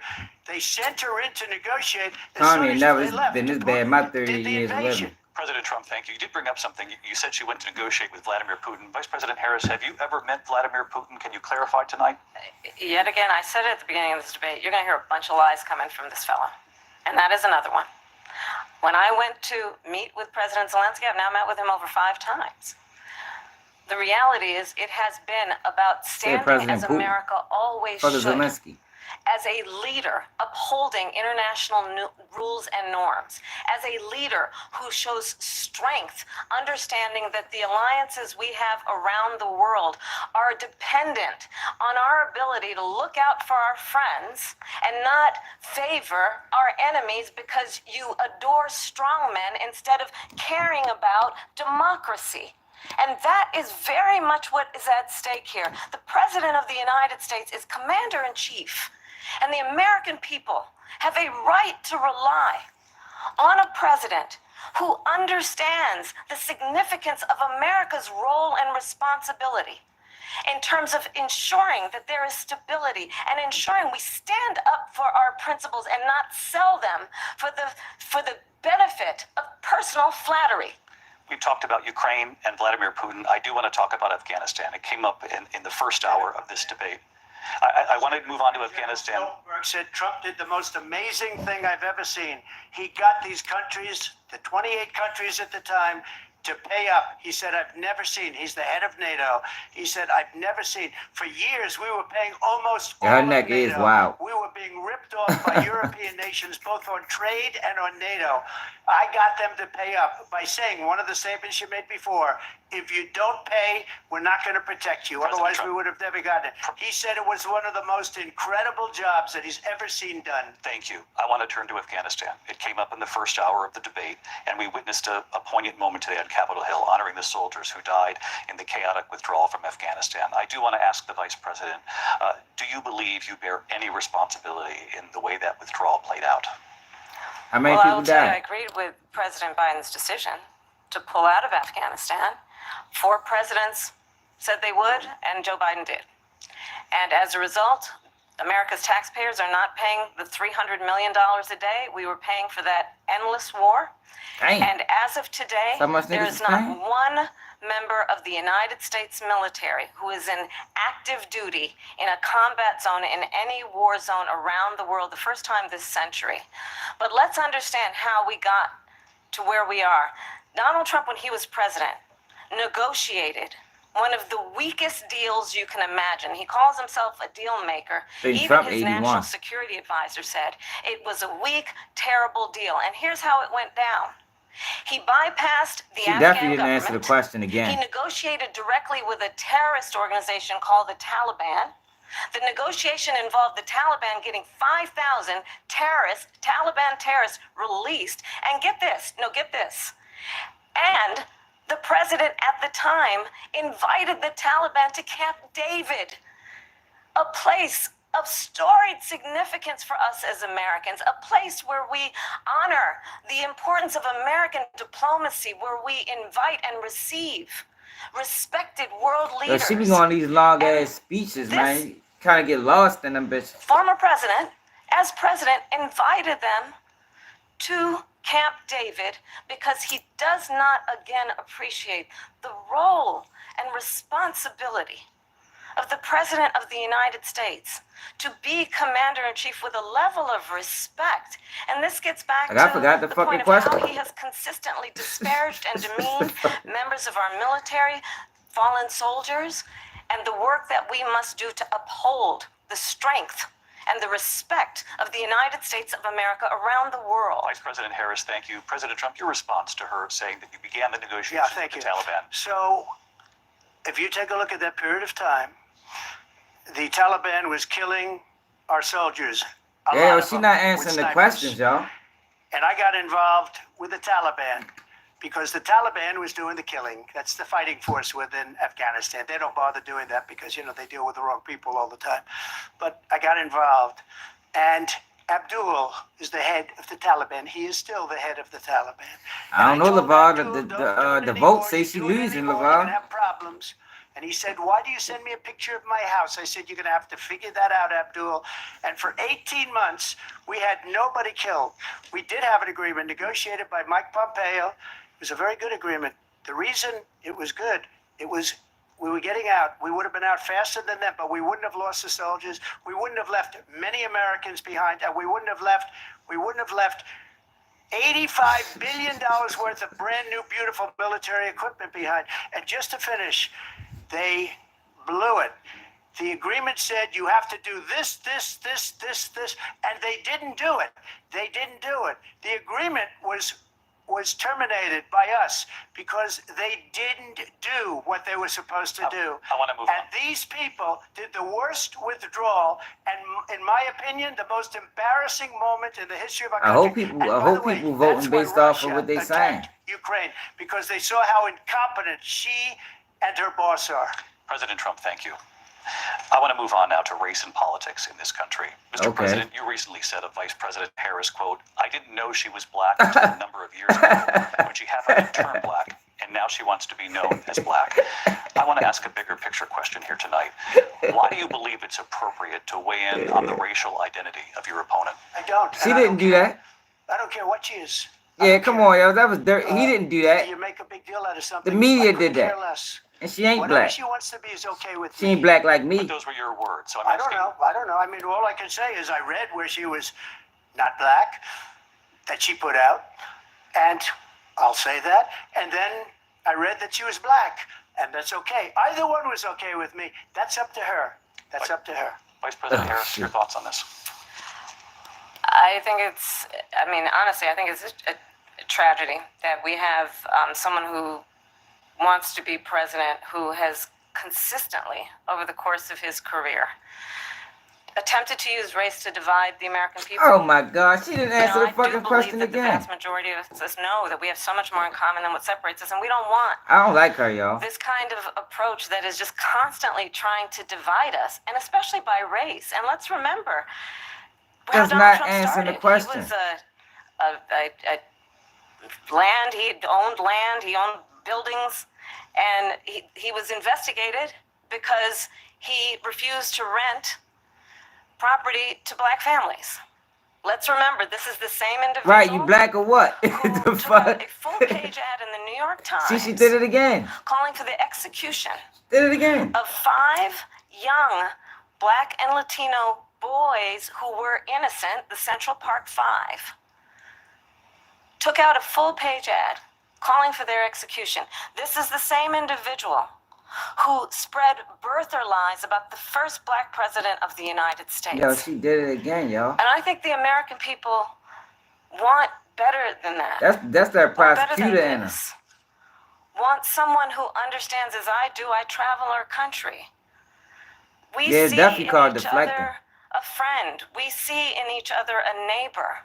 We don't want I don't a know, leader Poker who's Man. constantly trying to She have ain't answered a Americans question point yet. their fingers at each other. I meet with people all the time. They did. They who asked her tell how me, she feel about how he feel can we about please what just Trump have said. discourse about how we're going to invest in the aspirations and the ambitions and the dreams of the American people? He said, look at his bottom Knowing lip. that regardless of people's color or the language their grandmother speaks, we all have the same dreams and aspirations and want a president who invests in those, not in hate and division. Vice President Harris, thank Wow. you. Lindsay? President Trump, this is now your 3rd time. That was bullshit. This is the most divisive presidency in the history of our country. There's never been anything like it. They're destroying our country. And they come up with things like what she just said. Going back many, many years, when a lot of people, including Mayor Bloomberg, agreed with me on the Central Park 5, they admitted, they said, they pled guilty. Everybody thought they was And I guilty said, at well, that if they time. pled man. guilty, they badly hurt a person, killed a person ultimately. And No, if but- they pled guilty, then they pled, we're not guilty.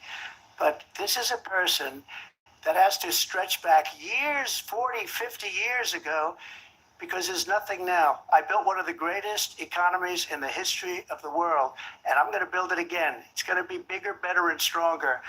But they're destroying our economy. They have no idea what a good economy is.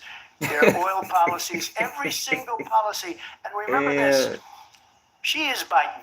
You know, she's trying to get away from Biden. I don't know the gentleman, she says. She is Biden. The worst inflation we've ever had, a horrible y'all economy funny as because shit. inflation has made it so bad, and she can't get away with that. Thank you. Your time is up. I Lindsay. want to respond to that, though. I want to just respond briefly.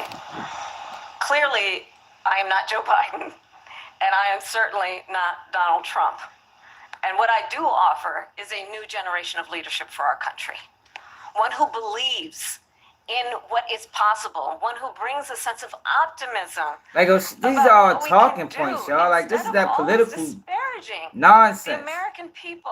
Like, I want believe answers. in what we can Like, do I don't want a long speech. strengthen our small businesses, which is why I have a plan. Let's talk about our plans and let's compare the plans. I have a plan to give startup businesses $50,000 tax deduction.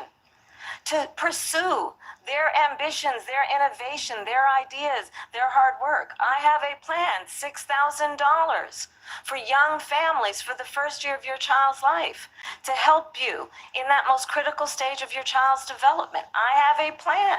Well, that tell is us. about allowing people Tell us to be the able plan. to pursue. I want to hear what the plan. has been fleeting in terms of the American dream. Like, I don't want to hear by talking offering points. Help I want to down hear the payment, plan. $25,000 down payment. Thanks, Charlene, assistance for the first-time home buyers. 9-hour super chat. That's the kind of conversation, I believe, David, that people really want tonight. They As want to opposed support to the a conversation platform. that is constantly about Super chat, belittling super stickers. and name calling. Let's Cash turn App Baltimore the swag. page Vice President and move Harris, forward. thank you. Let's turn to policy. President Let's turn Trump, back we to have policy. to move on. President Trump. Let's turn to policy, please. She has a plan to defund the police. She has a plan to confiscate everybody's gun. President Trump, She we has do a have to plan move to on to not other allow issues. fracking in Pennsylvania or anywhere else. Okay. That's what her plan is until just recently. I just need to respond President because Trump, no, the President former Trump. president has said No, I'm something sorry. twice that I need to No, respond to. I'm sorry. We're I gonna just need move respond on, Vice one President time Harris. to what he has President said Trump, this is multiple now times. your third time running for president. You have long vowed to repeal and replace the Affordable Care Act, also known as Obamacare. You have failed to accomplish that. You now say you're going to keep Obamacare, quote, unless we can do something much better. Last month, you said, quote, we're working on it. So tonight, 9 years after you first started running, do you have a plan, and can you tell us what it is? Obamacare was lousy health care, always was. It's not very good today. And what I said, that if we come up with something, and we are working on things, we're going to do it and we're going to replace it. But So I have remember a this. plan. I inherited Obamacare because Democrats wouldn't change it. They wouldn't vote for it. They were unanimous. They wouldn't vote to change it. If they would have done that, we would have had a much better plan than Obamacare. But the Democrats came up. They wouldn't vote for it. I had a choice to make when I was president. Do I save it and make it as good as it can be, never going to be great, or do I let it rot? And I felt I had an obligation, even though politically it would have been good to just let it rot and let it go away. I decided, and I told my people, the top people. That was the question, very good people. I have a lot LeVar. of The good question people was in about this Obama administration. care. We read about the bad ones. We had some real bad ones too, and so do they. They have really bad ones. The difference Yeah, is that Sonic they don't got no let me plan just though on explain. healthcare. I had a choice to make. Do I save it and make it as good as it can be, or do I let it rot? And I saved it. I did the right thing. But it's still never going to be great, and it's too expensive for people. And what we will do is we're looking at different plans. If we can come up with a plan that's going I to just say he ain't had no plan, our race. people, our population, less money, and be better health care than Obamacare, then I would absolutely do it. But until then, I'd run it as good as it can be run. So just a yes or no, you still do not have a plan. I have concepts of a plan. Okay. I'm not president right now. But if we come up with something. Yeah, but he I would still got only his change it if we Obamacare. come up with That's something still better like and the less expensive. healthcare And there are plan. concepts and options we free plan. have to do that, and you'll be hearing about it in the not too distant future. Vice President Harris, in 2017, you supported Bernie Sanders' proposal to do away with private insurance and create a government-run healthcare system. 2 years later, you proposed a plan that included a private insurance option. What is your plan today? Well, first of all, I absolutely support, and over the last 4 years as vice president, private healthcare options. But what we need to do is maintain and grow the Affordable Care Act. But I'll get to that, Lindsay. I just need to respond Get to the a previous fuck point out! She that the that. former president has made. So she ain't got no plan My either. position on fracking. Nobody has a plan for healthcare, Taking y'all. everyone's guns away. Tim Walz and I are both gun owners. We're not taking anybody's guns away. So stop with the continuous lying about this stuff. As it relates to the Affordable Care Act, understand, just look at the history to know where people stand. When Donald Trump was president, 60 times he tried to get rid of the Affordable Care Act. 60 times. I was a senator at the time. When I will never forget the early morning hours when it was up for a vote in the United States Senate. And the late, great John McCain, It don't sound like she have a had plan. disparaged She's not answering no questions, as man. being, you don't like him, you said at the time, because he got caught. He was an American hero. The late, great John McCain, I will never forget that night, walked onto the Senate floor and said, no, you don't. No, you don't. No, you don't get rid of the Affordable Care Act. You have no plan. And what the Affordable Care Act has done is eliminate the ability of insurance companies to deny people with pre-existing conditions. I don't have to tell the people watching tonight, you remember what that was like? Remember when an insurance company could deny if a child had asthma, if someone was a breast cancer survivor, if a grandparent had diabetes? And thankfully, I don't nobody got a plan. as I've been vice president, and we Yeah, over but the he last said he 4 didn't have a years have plan. strengthened the Affordable Like, she Care Act. just We have spent it. allowed for the first time Medicare to negotiate drug prices. I think on that's the behalf thing, of Rachel. you, the American people. Donald Trump said he was going to allow Medicare to negotiate drug prices. He never did. We did. And now we have capped the cost of insulin at $35 a month. Since I've been vice president, we have capped the cost of prescription medication for seniors at $2,000 a year. And when I am president, we will do that for all people, understanding that the value I bring to this is that access to health care should be a right and not just a privilege of those who can afford it. And the plan has to be to strengthen the Affordable Care Act, not get rid of it, Vice pass its President prologue Harris, in thank terms you. of where Donald Trump stands on that. I want to move to an issue that's important for a She lot made of... a mistake. Number one, John McCain fought Obamacare for 10 years. But it wasn't only him. It was all of the Democrats that kept it going. And you know what? Yeah, that's what I heard We too, can do Raw much TV. better than Obamacare. Much less money. But she won't improve private insurance for people, private medical insurance. That's another thing she doesn't want to get. President People Trump. are paying privately for insurance that have worked hard Okay, y'all. and made money, and they want to have private. She wants everybody to be on government insurance where you wait 6 months for an operation that you need immediately. President Trump, thank you. We have another issue that we'd like to get to that's important for a number of Americans, in particular younger voters, and that's climate change. President Trump, with regard to the environment, you say that we have to have clean air and clean You say you water. can't get Vice insulin President right Harris, now? you call climate change an existential threat. The question to you both tonight is, what would you do to fight climate change? And Vice President Harris, we'll start with you. 1 minute for you each. Well, the former president had said the climate change is a hoax. And Climate what we change know definitely is that it real. is very real. You ask anyone who lives in a state who has experienced these extreme weather occurrences, Definitely who now real. is either being denied home insurance or it's being jacked up. You ask anybody who has been the victim of what that means in terms of losing their home, having nowhere to go. We know that we can actually deal with this issue. The young people of America care deeply about this issue. And I am proud that as vice president over the last 4 years, we have invested $1 trillion in a Yeah, clean climate probably energy has economy, always changed. while we have also increased domestic gas production to historic levels. We have created over 800,000 new manufacturing jobs while I have been vice president. We have invested in clean energy to the point that we are opening up factories y'all around funny the world. as Donald hell Trump said with he it was in the going to create comments, man. manufacturing jobs. He lost manufacturing jobs.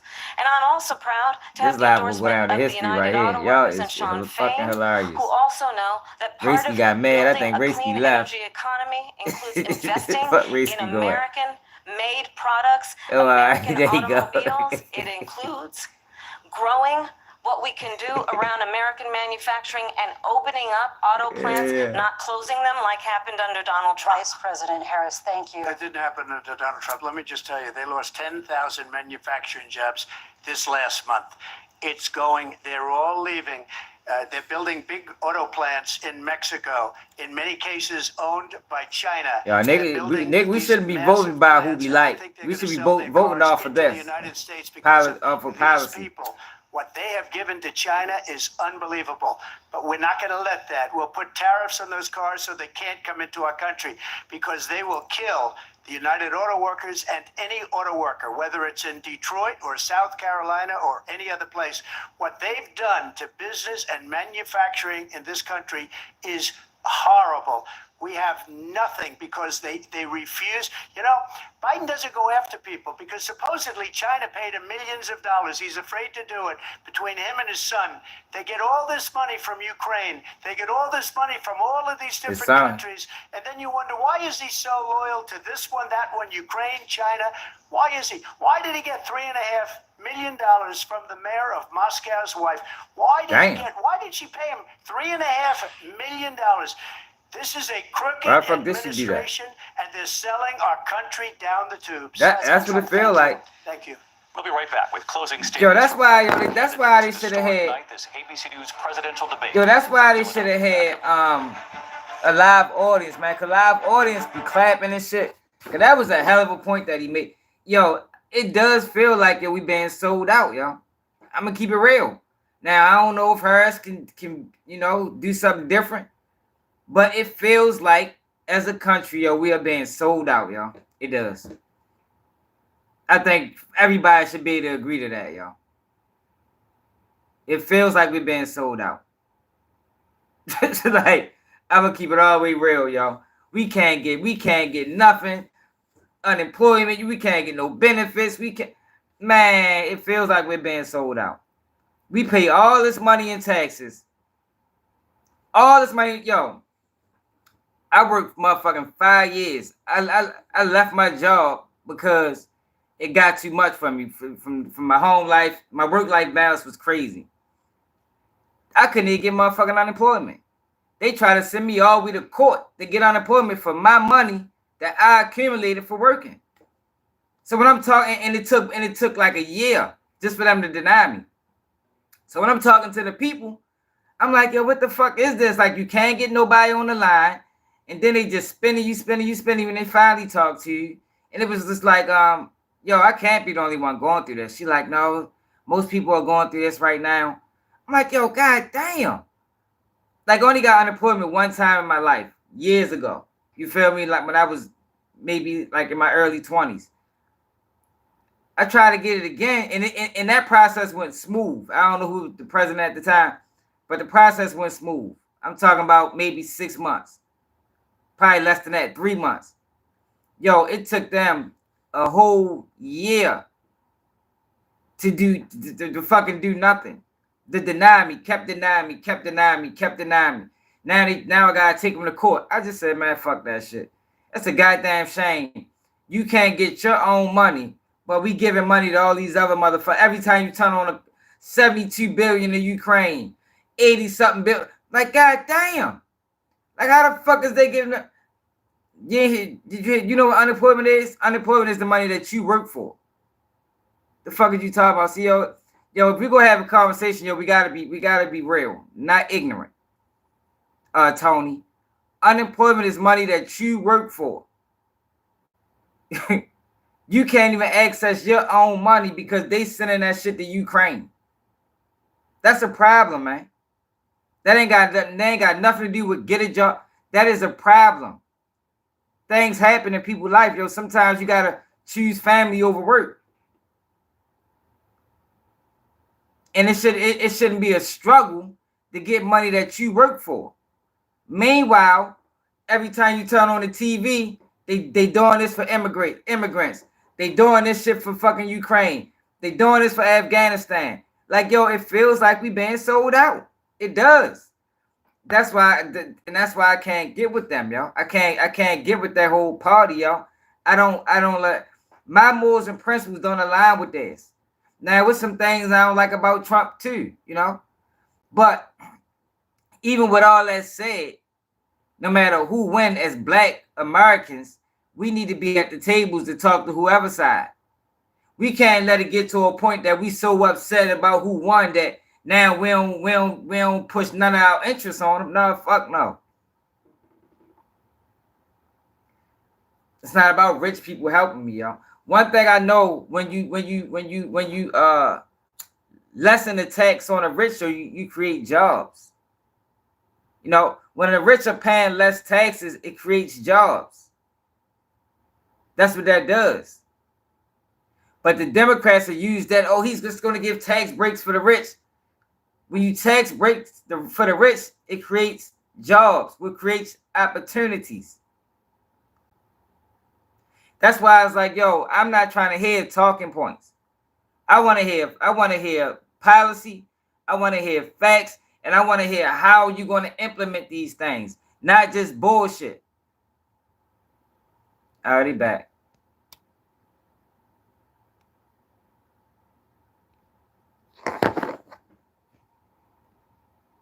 And it's like, yo, she not even answering the questions, yo. Like, I get lost. Like, yo, when hers finished speaking, I don't even remember the question no more. because she just went on a whole fucking a whole soliloquy saying nothing. For closing statements, and Vice President Harris, we begin with you. So I think you've heard tonight two very different visions for our country.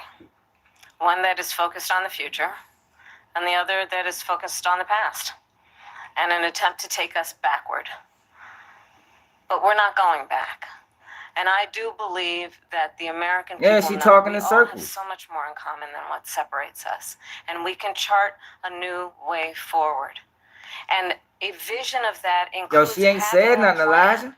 understanding the aspirations, the dreams, the hopes, the ambition of the American people, which is why I intend to create an opportunity economy, investing in small businesses, in new families, in what we can do around protecting seniors. But how are you going to do this? That is about giving. Like, I don't want talking points. And bringing down the cost of living. I believe in what we can do together. Man, Douglas, what? Sustaining shit been America's fucked up. standing in the world and ensuring that we have the respect that we so rightly I pay $5 for including gas every fucking time I go to the gas station. and ensuring 93 we highs have the a most bitch. lethal fighting force in the world.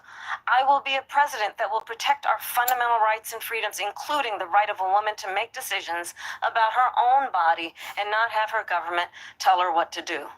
I'll tell you, I started my career as a prosecutor. I was a DA, I was an attorney general, a United States senator, and now vice president. I've only had one client, the people.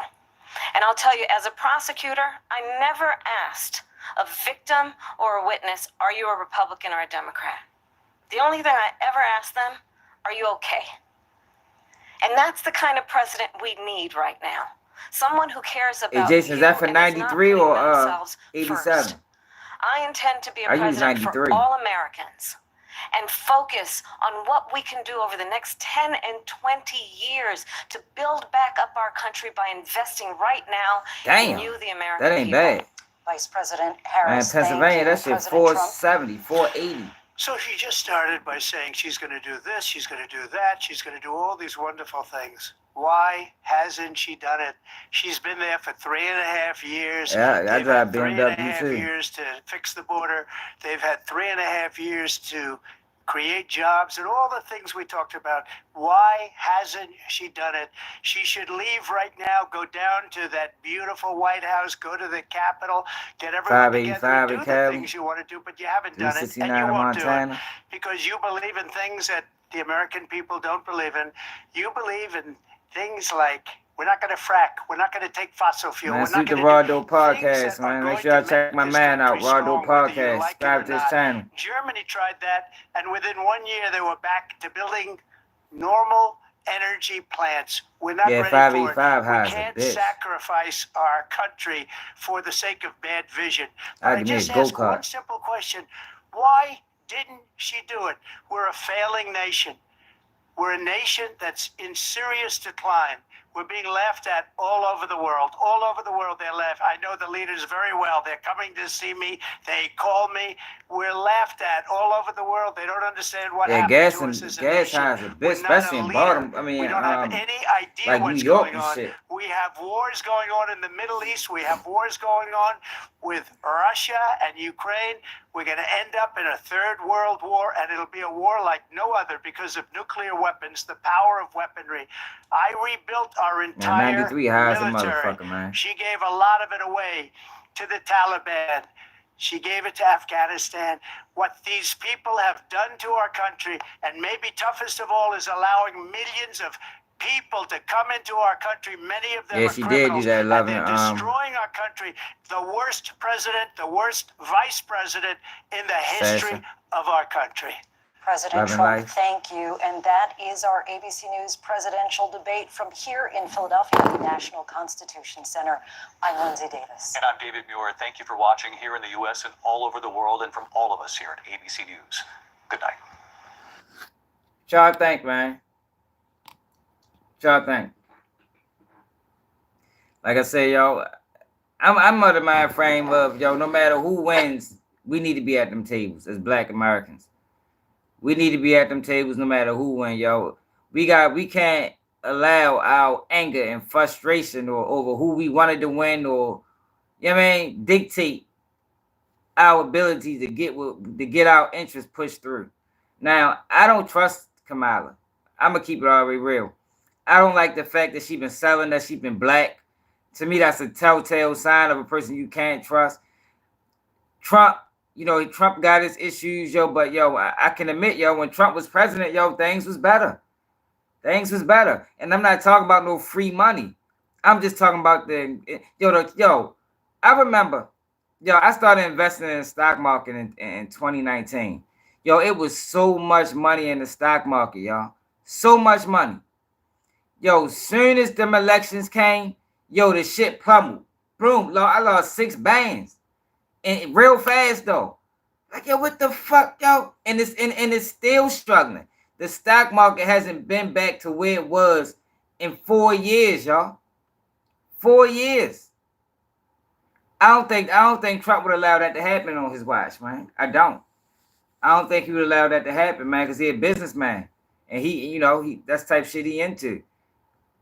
Like, yo, I ain't never, y'all should have seen the stock market. Yo, like, it's like they manipulated the bitch. Allegedly. The shit just dropped. I'm talking about it ain't been back. You got stocks that was motherfucking $50 is $1 now. It's $1. Like, how will stock go from $50 to a fucking $1? Like, man, fuck I can't fuck with them. I'm sorry, yo. Then all the other shit they doing with the children in the schools and all them agendas that they pushing and all of the kids need to be able to fucking have sex changes and shit, man. Fuck that, yo. Man, niggas tripping. Man, niggas tripping. I'm not with none of that. I got boys, man. You feel me? I got young black boys that I want to be young black men. Like, I ain't with that shit that they pushing. I ain't.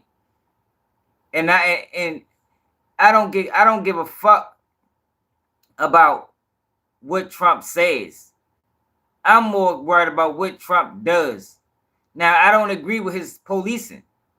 But the reason I think that we can, if he talk to the right people, if he talks to the right people, he might lessen his approach on some of them things, yo. I think that just come from ignorance. He ain't never live in our communities. He don't know the police. He don't know the police traumatize us at a young age and victimize us at a young age. But I think the Democrats been using us for 100 years now, man. They've been using us. We've been giving them our vote, and they ain't been giving us nothing in return. Nothing in return, man. I think we need to take a stand at least for one election. Why you think they bringing all them immigrants over here? They bringing all them immigrants over here for fucking votes because blacks is switching parties. So instead of them saying, you know what, man, we have been taking advantage of the blacks for all these years. Let's work with them. They say no. We just gonna bring some people over to replace them. Like, yo, come on, like, y'all can't see that? Man, fuck out of here, man. And it's gonna cause problems in our neighborhoods. It's already causing problems. I just did a live when I showed y'all what they was with. I'm from Baltimore for people that's new to the channel. What they was doing in Patterson Park, you got the black kids beefing with the fucking Mexicans, the Hispanics. This school been black for since it's been built. Now they over there at war with the fucking Mexicans because they bringing these motherfuckers over here and they only putting them in black communities. They only put them in black communities because white people wouldn't stand for it. They wouldn't stand for it. But yet, you're doing this to the same community that you want to vote for. Like, yo, man, people, man, pay attention, yo. Don't let hatred for Trump force us into 4 more years of this. Cause this, I don't even know if a lot of people can survive 4 more years of this. This shit fucked up, man. There is in white communities. Well, that's new to me. They're not in the community I live in. You feel me? In my community, mixed. They ain't in my community I live in. But when I go home, when I go to Baltimore, they is fucking everywhere. They everywhere. And they causing problems. They causing problems. I'm just saying, yo, people might not like Trump, yo, but I'd rather us try to get back to where we was 4 years ago than continue 4 more years of this. That's just me being honest. That's just me being totally real and totally honest with everybody.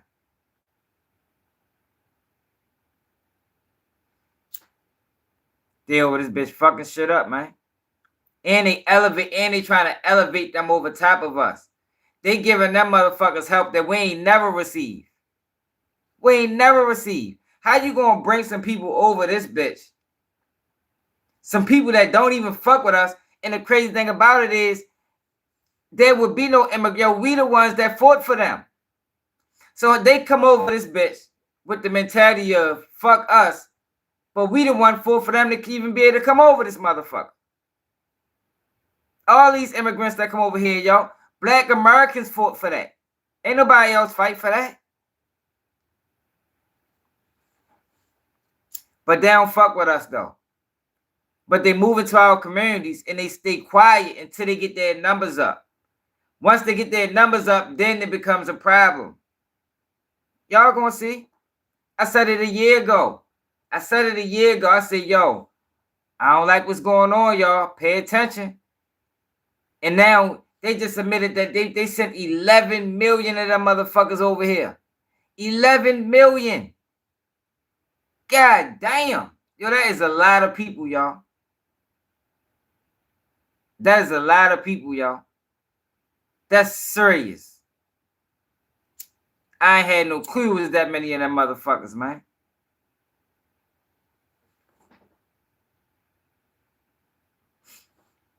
Man, I ain't a native to this country. I am a native to this country. I don't know no other country. I don't know nothing about no other country.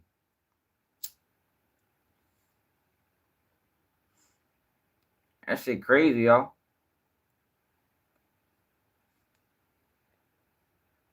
Yo, she sat there and ducked and dodged every fucking question. Like, yo, I was getting lost listening to her. I don't think did she answer any question? Like, seriously, yo, did she answer any question? Like, yo, I was getting lost. Now, Trump did it a few times too, yo, but Trump did answer some questions. Like, yo, every time they asked her a question, all she did was fucking spin. She should be on a fucking football field playing running back. Or a motherfucking point guard on the NBA team. Like, her spin move is crazy. Her spin move is crazy. And I swear I don't like the fact that she been trying to use her so-called blackness for votes. I mean, she ain't one of us, yo. You look at her family, yo, you don't see our family in her family. Her motherfucking father had a great career. Her mother's a fucking doctor. She went to fucking in some Indian Catholic type school. Like, she ain't got no connection to us. So why you allow that to become even a thing? You getting on platforms talking about I cook my collard greens. You ain't make no motherfucking collard greens. That's not a fucking Indian dish. It ain't even a motherfucking whatever dish her father from. That shit is a Black American dish. She ain't no fucking Black American. Not like me. Not like us. Man, fuck out of here, man. I just don't like how they've been playing with us, yo. They've been playing with us for too many elections, yo. Too many years. It is insulting. It is insulting, man. It really is. They've been playing with us for too many fucking years, man. Not we running, we going out in droves voting for these motherfuckers, and they don't do shit for us. Look at our fucking communities. Look at Baltimore. Look at Detroit. Look at some of these cities, yo. Cities fucked up. Cities fucked up, y'all.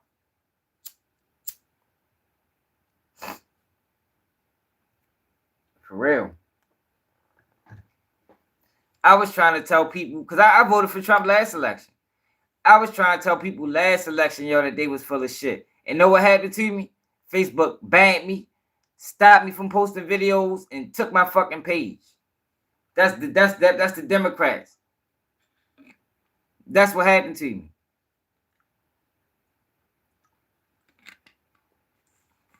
Then, years later, Mark Zuckerberg come back and admit the shit. He admitted it. That Biden and Kamala Harris put pressure on him to silence certain pages. I was one of them pages. I was one of them platforms.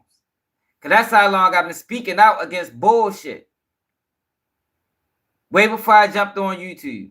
YouTube wasn't even a thought. Because I didn't jump on here for money. I jumped on here, yo, because I was tired of my people being lied to, man. I was tired of black people being manipulated, man. That's why I started speaking. I ain't start thinking about money to down the line till I realized you can make money, you know, telling the truth. But you see what you do. You see what they do to you when you tell the truth. They try to shadow ban you. They try to, you know, they play a whole lot of games, man. But I can't fuck with that, y'all. I can't fuck with that woman at all. On no level. On no level. Like somebody said in the comments, locked up all them people for weed, then turned around and laughed, talking about, yeah, I smoke weed. Like, what the fuck is funny? Withheld evidence. It was a motherfucker trying to come home. She, with her in her office, withheld evidence to keep a motherfucker incarcerated.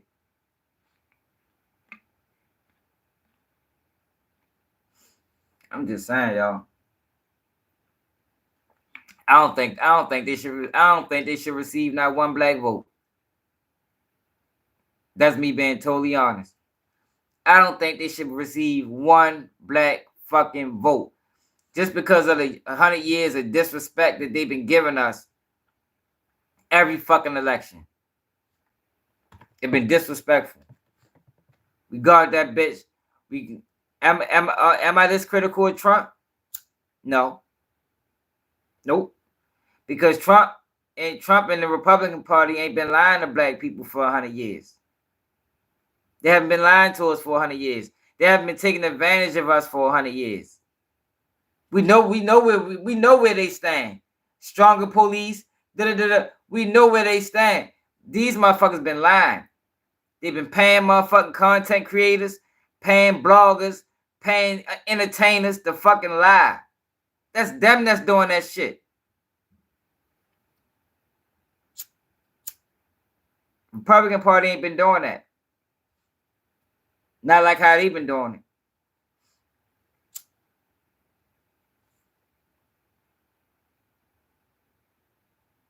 Right.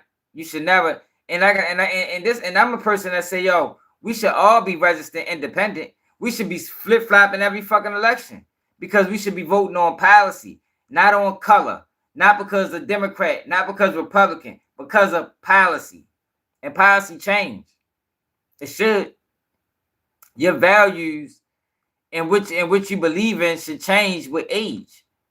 You know, I voted when I was 25. I voted this because I was in this part of my life. Now I'm 30. I'm voting this. You understand? It shouldn't be no motherfucking. That's why they created this two-party system. But that's why I try to stay out of politics because it's divisive. It's divisive.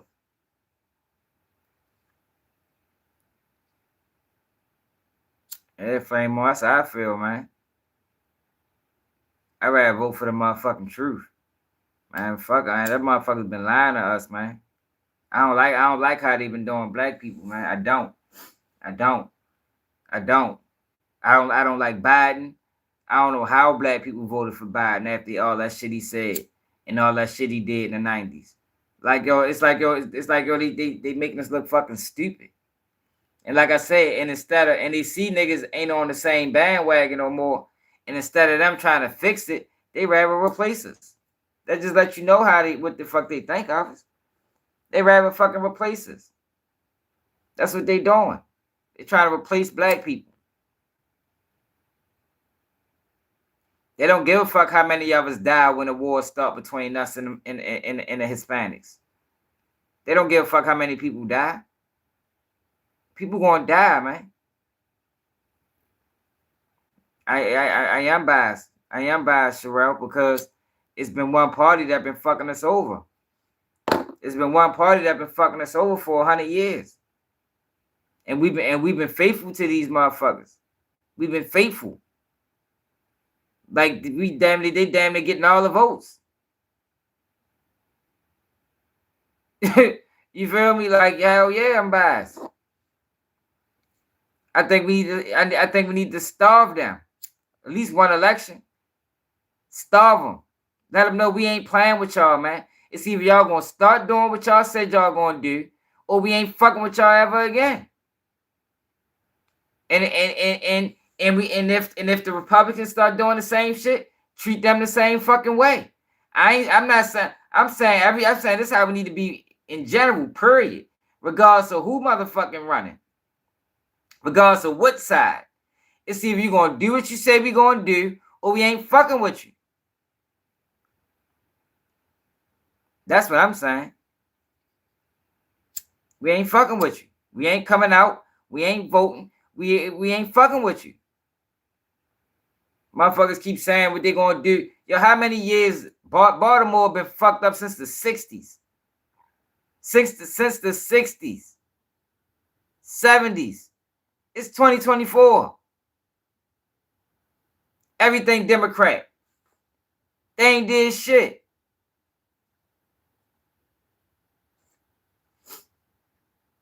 They ain't did shit, man.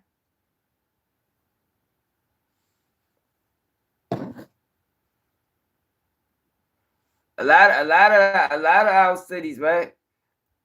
We've been going out there voting for them motherfuckers, and they haven't been doing shit for us. Nothing. Yo, but yo, we already did 4 years of Trump, yo, and it wasn't that bad. 4 years of Trump was better than this. Niggas can't admit, we can't admit, that 4 years of Trump was better than this. Yo, this shit horrible. Then you go to the market with $100, you leave out that bitch with 10 items. Maybe 20 at the most. With $100. Leave out that bitch with nothing. Like, yo, what the fuck did I get? No, yo, I think we'd be crazy. I think we'd be crazy to vote for them again, man. We need something different, man. If it don't work, hey, at least they learned the lesson. So sometimes, we gotta teach lessons. For real, I think everybody hate going to the grocery store. That shit depressing. Especially when you spending cash.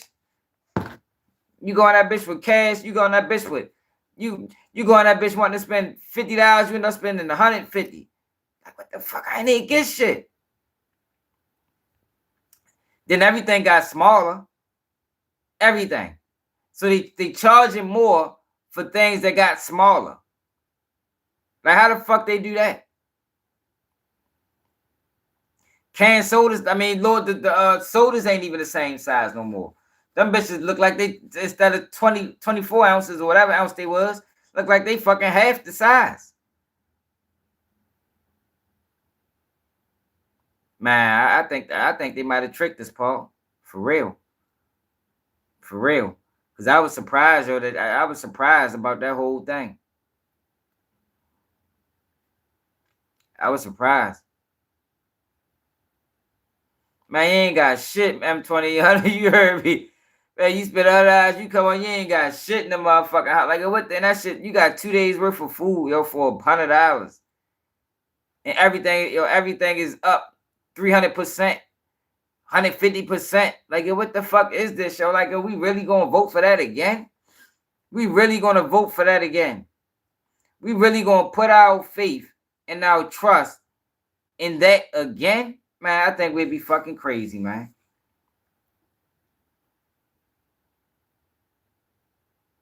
Yeah, Charlene, I already know shit. I done did it.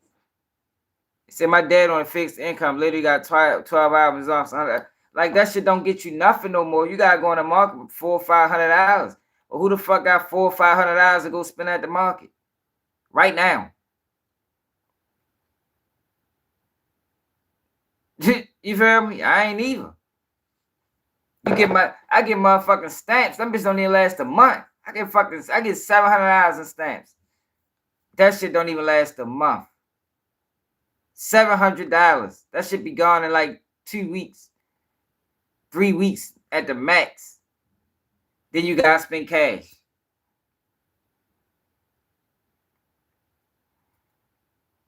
I'm just saying, man, shit fucked up. I think we'd be crazy to go to vote Democrat again. Until they show us that we gonna make an effort to make do on the things that we said we're gonna make do. Like if you listen to her, yo, that shit was all just talking points. Like she never really explained anything that she's gonna do.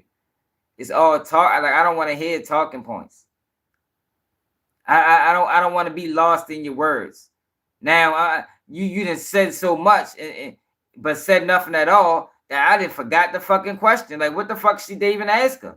Because she just said 17 different things on a question that deserved a simple answer. Shit crazy, man. Yeah, I'm from Baltimore. When I say how the demographics of Baltimore look right now, like I ain't never in my life seen no shit like that. Ever. Like them motherfuckers is everywhere. Everywhere. Like what the fuck is this? I'm in the store up Liberty Road. A whole family of immigrants came in that bitch. I'm like, what the fuck? They ain't never used to be up here. Whole family. Come in that bitch. I'm like, yo, this shit crazy, yo. Like, they really invading this motherfucker, yo. And it's all for votes. In my opinion, that's what I think. That's what it looked like to me. They doing that shit for votes. Yeah, be there, yo.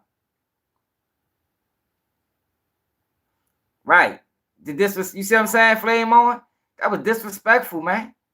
You bring Megan Thee Stallion to a rally. Like, what the fuck? Got pliers out this bitch speaking. All that shit is disrespectful, man. They think we stupid. And that's what they've been showing us for years, that they think we fucking stupid. All we gotta do is get Diddy to say vote or die, and black people's gonna come out voting. Yo, we smarter than that now. At least we should be. We should be smarter than that now, yo. Like, if we can't keep falling for the same old fucking tricks. We can't keep falling for the banana in the tailpipe. You know what I mean? 1,200 votes. 71% said no, she not winning. 28% said yeah. But like I said, even with that being said, no matter who win, we need to be at them tables, y'all. For the longest time, they told us, that we couldn't even sit with the Republicans. They told us, if you don't vote for Biden, you ain't black. And niggas went and voted for that man. So it's like, how can, with all the disrespect that they showed us, and for us to still come out and vote for them, how can they take it serious? You feel me? How can they take it serious?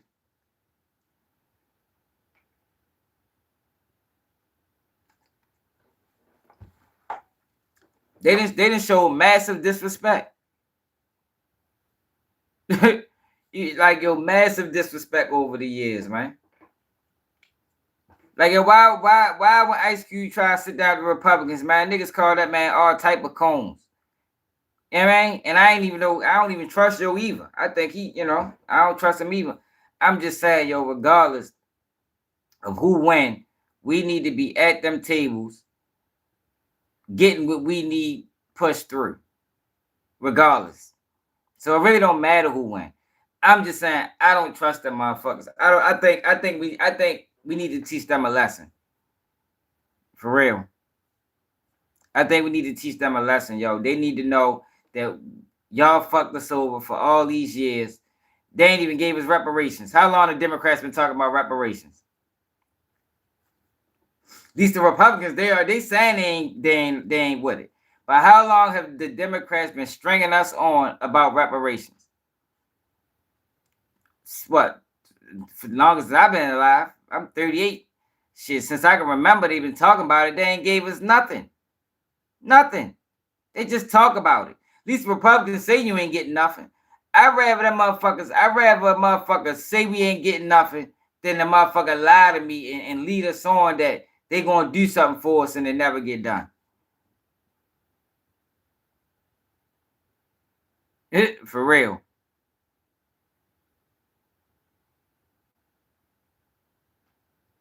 No, it's not, yo. No, it's not, Don. See, Don, yo, you don't even see, yo, reparations. Yo, United States fucked us over, man. All the way up into the 2000s. Like, yo, when you talk about and see, the problem is, when you talk about reparations, yo, it's not about slavery. Yo, black Americans deserve reparations, and you can exclude slavery.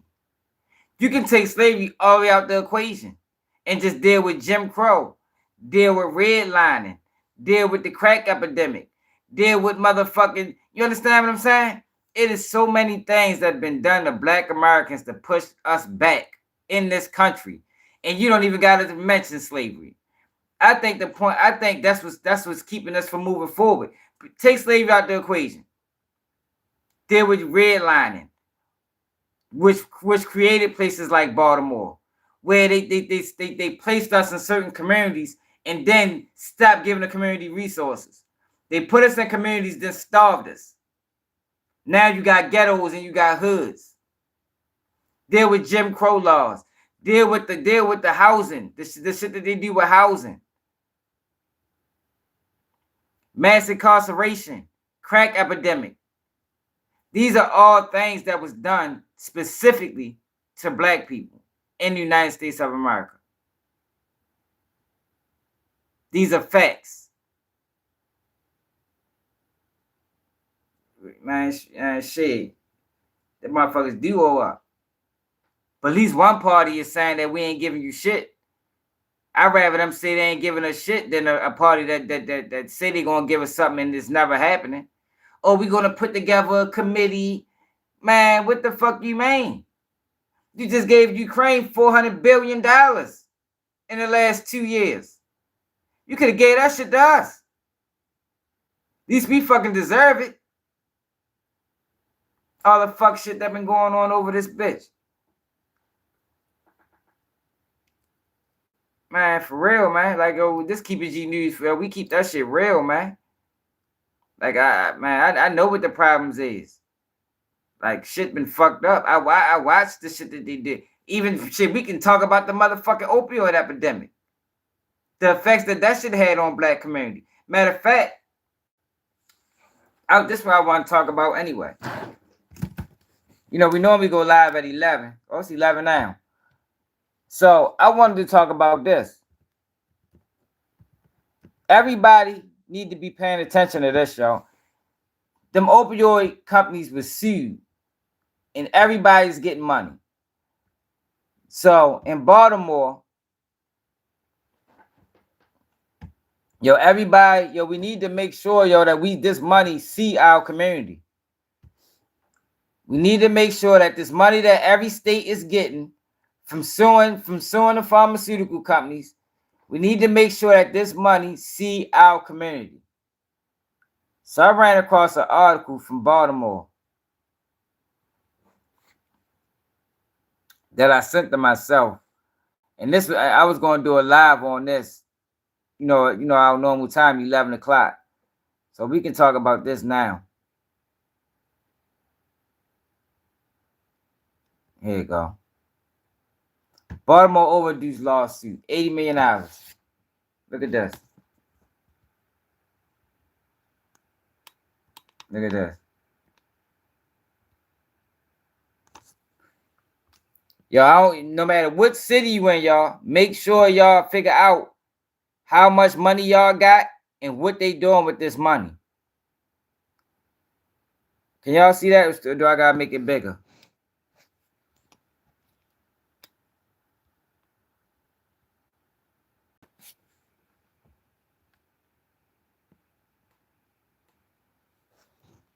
All right.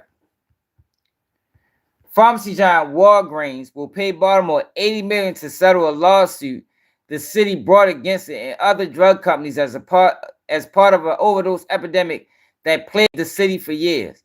Mayor Brandon Scott office said Tuesday. The Walgreens settlement is the city's second legal victory in as many days and comes on the cusp of trial against the other major drug companies. On Monday, Scott office said the city had brokered an $80 million deal with Teva Pharmaceuticals. Everybody, y'all need to figure out how much y'all city is getting, y'all, because this money has to touch our communities. We cannot allow this money to go outside our community and we don't get shit. Unlike previous settlements, the exact terms of the agreement with Walgreens, when the money will be paid out, if there are any designated fund recipients, and even the exact amount are being withheld until October 3rd. So, Baltimore residents, October 3rd, we need to be wondering what's going on with the money and what y'all doing with it. At the company's request, the city solicitor Ebony Thompson said the city was allowed to disclose the total amount of money received to date by all parties, and Walgreens' $80 million figure was determined by subcontracting the total the city had received before today's settlement from the unpaid figure shared this morning. To date, Baltimore has secured $402 million in settlement with drug companies, including Cardinal Health, CVS, and Allergan. In order to resolve the case against it and focus our trial on the worst actors in the opioid epidemic, we agreed to this term, Thompson said in the news release.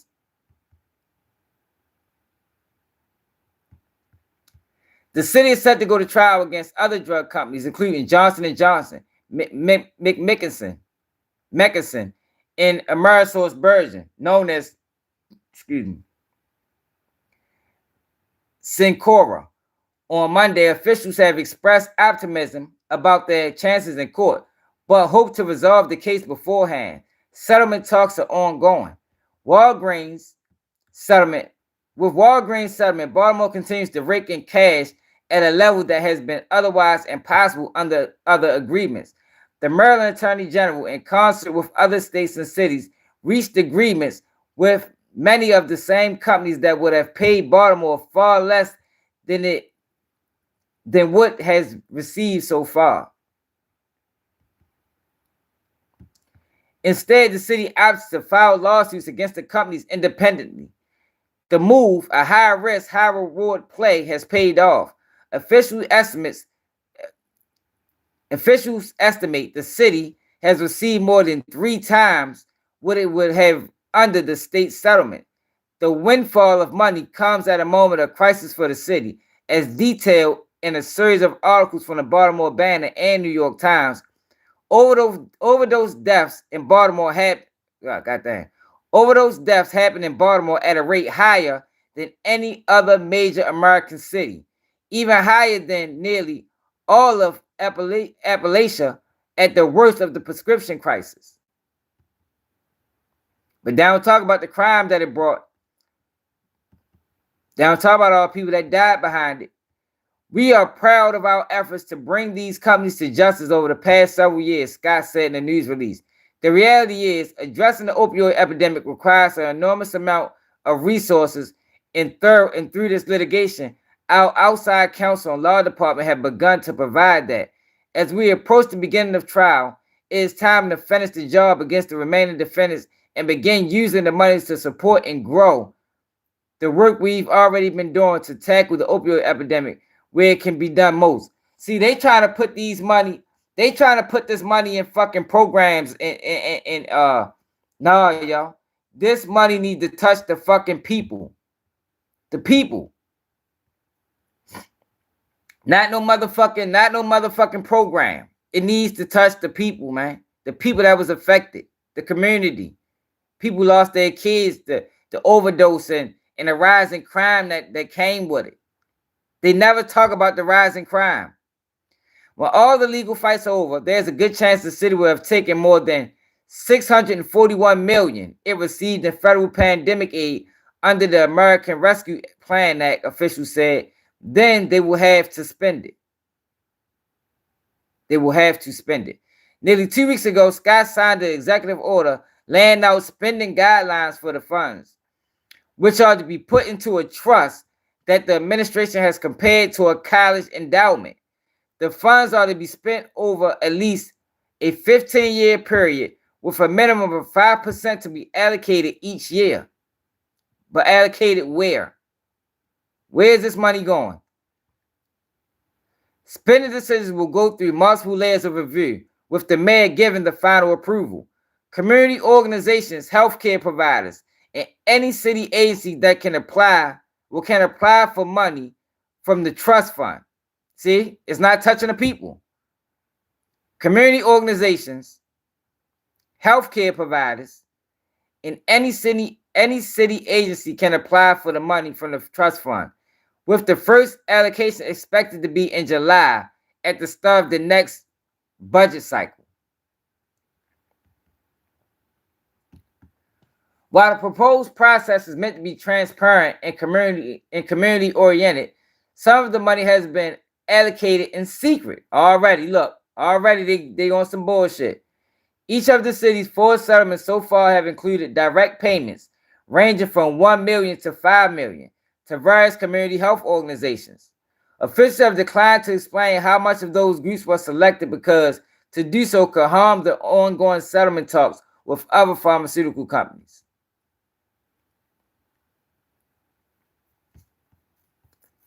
City coffers are not the only ones being filed through this statement. In order to take on a pharmaceutical giant, the city law department hired Sussman Garfey, a private legal firm with a reputation of winning difficult cases. While the city has declined to release the engagement letter outlining Sussman Garfey's exact arrangement, an email from the law department shows the city is paying the firm 1/3 of each settlement. God damn. Except for the first against Allergen, for which it received nearly half. Jesus Christ. Under the agreement, Susan Gartman had likely been paid more than $120 million. Arrangement with private attorneys being paid 1/3 of settlements or damages won at trial are commonplace in Maryland. Yeah, it is, but god damn. Yo, every city is getting some money. So motherfuckers, if they need to Google how much your city is getting from this, we need to make sure, yo, somehow this money go to our communities. Opioid ravaged black communities. But they talking about putting it in motherfucking healthcare. Nah, yo, put that shit in the pockets of the people. At least some of it. Baltimore, you got 400-something million, Baltimore. 400-something million. I'm just, I'm just a messenger, man. I'm just a messenger, yo. You need to make sure that shit hit our streets. It's crazy. I did a video on it a while ago. That's how I've been able to keep up with this shit. I did a video on it a while ago. Nobody was talking about it. Nobody was talking about the settlement that each state won. Each state won a settlement with the pharmaceutical companies. And each state should get some type of payment from the pharmaceutical companies. Now they talking about only releasing 5% of it over a 15-year process. What's 5% of 401 million or whatever the fuck it was? That money need to go in some of these people's pockets, some of these families that was affected. Yo, some of these people lost family members because they was flooding our community with fucking opioids.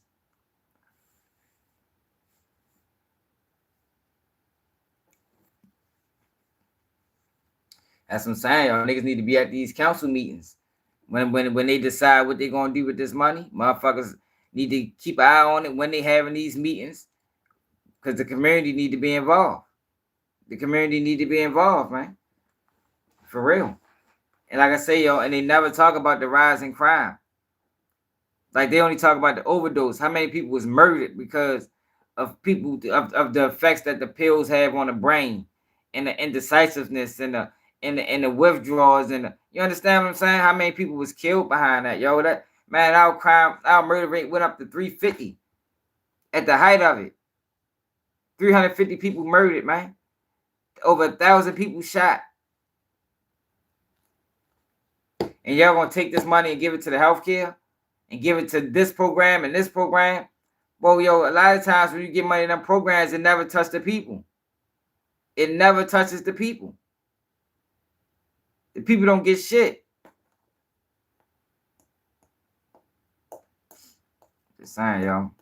All I can do is I don't even live in Baltimore, yo. All I can do is be the messenger. Cause I care about my city and I care about my people. And I'm tired of seeing us getting taken advantage of, man. Tired of it. But yo, what up with y'all? What's up though, y'all? Let's see what's going on in the world, man. This our normal live time anyway. 11 o'clock. Yo, make sure y'all donate to the platform. Yo, did anybody donate to the platform other than Charlene? Cash App at the bottom of the screen, Baltimore Swag, man. Support a real message, man. Gotta support a real message, man. None of this bullshit. What? Look at this shit.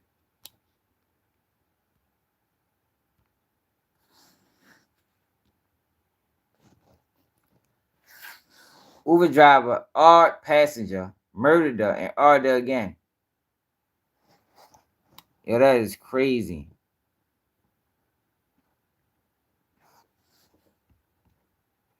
Picking her up. You probably a motherfucking undocumented. Yo, we talked about this too, y'all. Matter of fact, let's review Tyreek Hill traffic stop. Cause I seen people reviewing that and I did not like it. I did not like people breakdown. Let's do that real quick.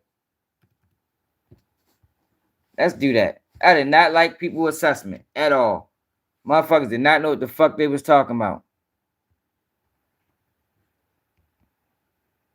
Niggas talk about direct commands and all type of other shit.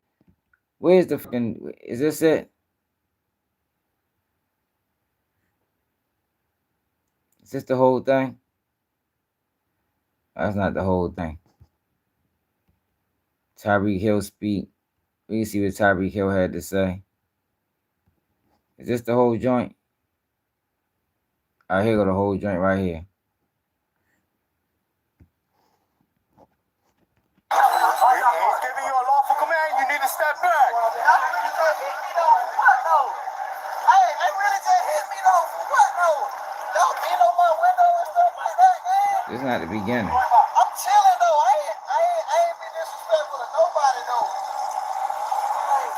Stay on that side. Stay on that side. All right, here go the beginning right here.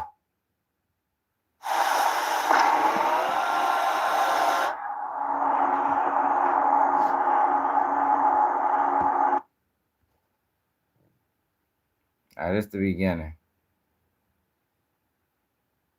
I think. No, it's not the beginning. Where the fuck is the beginning at?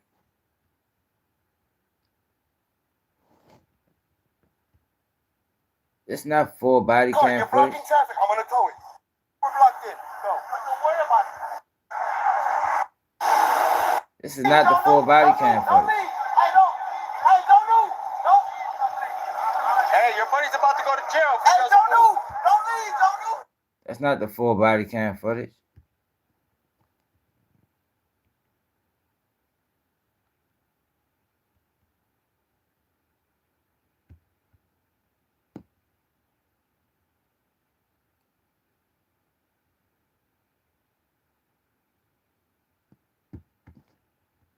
Yo, somebody know who got the full body cam footage of Tyreek Hill?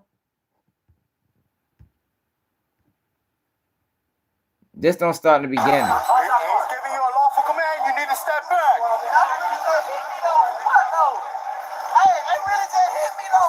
That don't start in the beginning.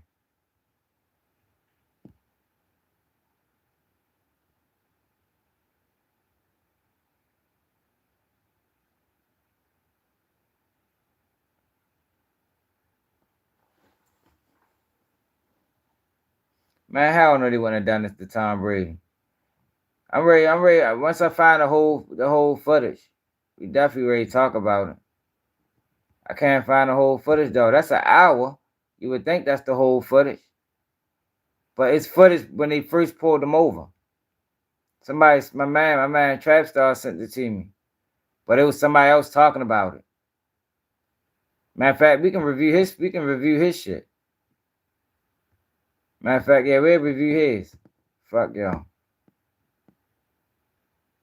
Trapstar. My man Trapstar. Yeah, I'd rather review his name. I can't stand these type of people. I passed the cop and I pulled over. Yo, these are the worst kind of black people to me, y'all. I'm ready to roast his ass. Clown ass nigga. Rhetoric, why do you believe the police put you in handcuffs? I have no idea, for real. No idea. No idea, man. What's your speeding? Move forward. Hey, don't knock on my window like that, man. Why don't you have your seatbelt on? Don't knock on my window. Why don't you have your seatbelt on? Knock on my window like that, no. Like what? Don't knock on my window like that. Why do you have it up? So I guess if you're black, you don't have to follow the law. Yo, I hate these, y'all. Yo, it's nothing I hate more, yo, than a pandering black man. This nigga got 3.2 million followers pandering. Let's get into this. Ladies and gentlemen, I was getting ready to head home. Listen to this fuck nigga, y'all. And then the body worn camera. This who you call fuck boy. Oh, suck ass nigga. Now, before I say anything, I said in the post that everybody was sharing that I can't wait till the body worn camera come out. Why, Brandon? Yeah, but he can still keep it real. Even if he was a cop, you can still keep it real, man. You over this bitch lying for views. Yo, we don't lie for views, man. Face down in the middle of the street for nothing. Because you're black? No. Something happened. Now, I'm going to show you what everybody's showing you, and then I'm going to show you what you need to see to get the full context. I have no problem with what cops did in this. You're not exempt because you're black. You got to follow the law. No, so he already pushing. He already pushing that black people complaining we not really getting picked on by the police. This is a black man, y'all. Look how much he's smiling. Showing all his teeth. He's a fucking clown. Yo, I can't stand these type of niggas, man. Can't stand them. I'm talking about with a passion, can't stand them. Yeah, he's a fucking joke. He's telling his majority white audience that black people not really being mistreated by the police. We just complaining. But how many communities have he lived in? That's the thing, yo. If you never lived in some of these communities, yo, it don't matter if you black or not. You don't know what the fuck you talking about.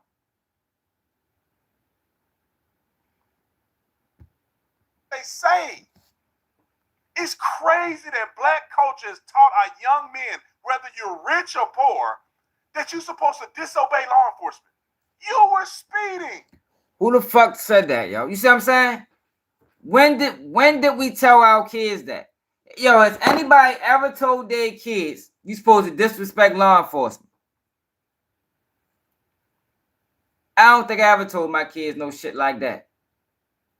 Yo, but what happens is, and the reason it's that way is because the police has a history of mistreating black people. It never ended. Remember we used to get the Doug sick on us and beat with motherfucking billy clubs, and it never ended. That was the start. Now, over the years, things then relaxed. Things then relaxed a little bit. But it's still that tension. So don't act like we started this shit. And that's the shit that be pissing me off. Niggas that talk like him act like we started treating the police bad first. No. Officer Tatum. They started treating us bad first. And over time, it creates a distrust. It creates a lack of respect both ways. Because if you're not going to respect us, I'm not going to respect you either. So what happens is, a lot of times, like I said, I'd have been pulled over a lot of times for no reason. Seatbelt on, everything.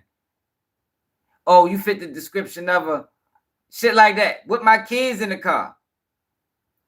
With my kids in the car. So, by my kids seeing me get pulled over for no reason, how you think they internalize that? How you think they rationalize that? Do you think over time will they grow up with a distrust for police just because they saying how the police treated their father when their father wasn't in the wrong? That's a minute situation. Imagine the kids that saying their family members get mistreated by the police. I'm talking about strip search in the middle of the street. Shit like that. So you can't start the story from the end and just act like, yo, we disrespect. Nah, yo, it never ended from when they was beating us and sicking their dugs on us. It been disrespect from their side all the way up until now. So now niggas on some, man, fuck them. But we ain't never raised our kids not to respect the police. Ever. I don't think a black person in America ever told their kids don't respect the police. But he has a majority white audience. So what he does is he just feeds into what they already think. But he lying. And these are the people that make things hard for black people. These are the people that make things hard between the race, because they race baiting. They make things hard between the races because they're not telling the truth. They lying.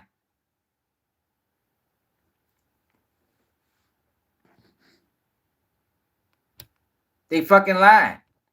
Instead of telling the truth, look at this goofy ass. Instead of telling the truth, they rather fucking lie for views and create division and create separation. Now you have a certain part of society saying things like, oh, black people just complaining. It's not really that bad because they listen to this fuck boy. All right, let's show you what they want you to see, and I'm going to show you what you should see. All right, here's a couple of clips that's going around of people posting on the internet. Now, all due respect, people didn't see everything, right? That's why the body-worn camera is important, wrote a clip. Man, straight out was that. He said, shout out to the Red, only YouTuber that got my money.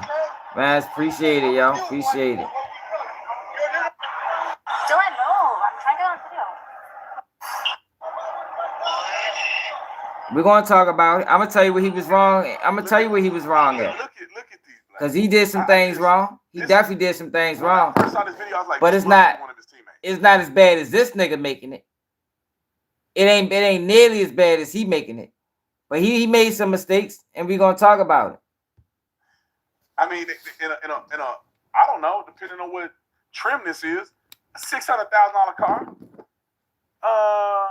This one is probably $600,000, $700,000 car, depending on what trim. If you got the Spider or if it's the regular. This is over $1 million worth of cars. But we oppressed in America. Look, you see that shit? Still can't follow the law. You see that dumbass shit he just did? Do y'all see what this fuck boy just did? That's maybe $600,000-$700,000 cars, but we oppressed in America. What the fuck does a few people making it have to do with the fucking bunch? Know what that shows? That shows that we're resilient. That shows that no matter what our conditions are, there are still some of us that can make it through. There's still some of us that can succeed. Even though we going through bullshit. This does not mean that, oh, there's no racism and there's no systematic problems. That's not what this shit means. But this fuck boy tell his white audience that. Clown ass nigga. Hate these niggas, man. Still can't follow the law.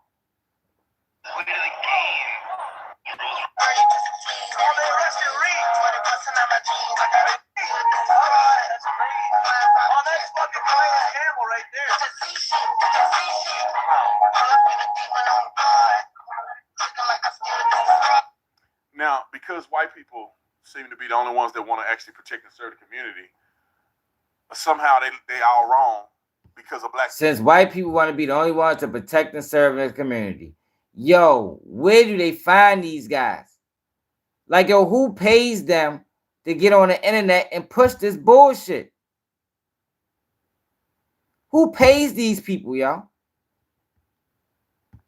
Black man is getting pulled over. Now, let's watch it from the angle of the police officers, which is what matters the most. Were they justified? Were they reasonable in their actions based on what you see in this body-worn camera footage? Now, it appeared that there's some type of construction zone going on here, or there's a speed trap. I would say they're just monitoring construction because people speeding through all the time. They must be doing some construction stuff.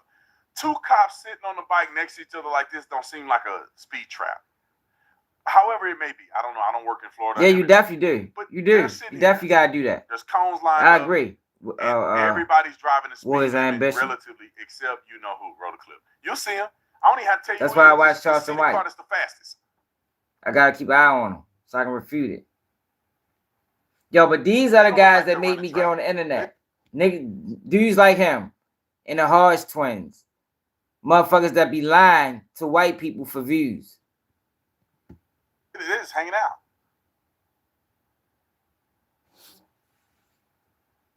They're not even on radar. Washington So if they're not on radar, how do they know he was speeding? Their party first. Wow. Senator Bob Casey's. Now Tyreek Hill is gonna come from this side over here. And just see if you can find the car that's speeding. I ain't even tell you which side of the road it's on. They probably could hear his car from. There you go. What car is it? And then homeboy had to go full GTA cop mode to catch up to him. He's got to be going 100. He ain't going no fucking 100. Yo, he said he was going 100. If he was going 100, if Tyreek Hill was going 100, that cop on that fucking bike, he'd have burnt his ass up. And then he finally catches up to him. Yo, how long did it take him to catch up to him, y'all? Let's see. 100. Let's see how long it took him to catch up. This because it's real time. They probably could hear his car from. Let's see how long it took him to catch up. And then 1, 2, homeboy had to 3, go full GTA 4, cop mode 5, to catch up to him. 6. He's got to be going 7, 100. 8, 9, and then he finally 10. catches up to him. 10 seconds. Took him 10 seconds to catch him. That's real fast. That's real fast in real time. And many of these cops are Hispanic anyway. But nothing to see here. Move forward.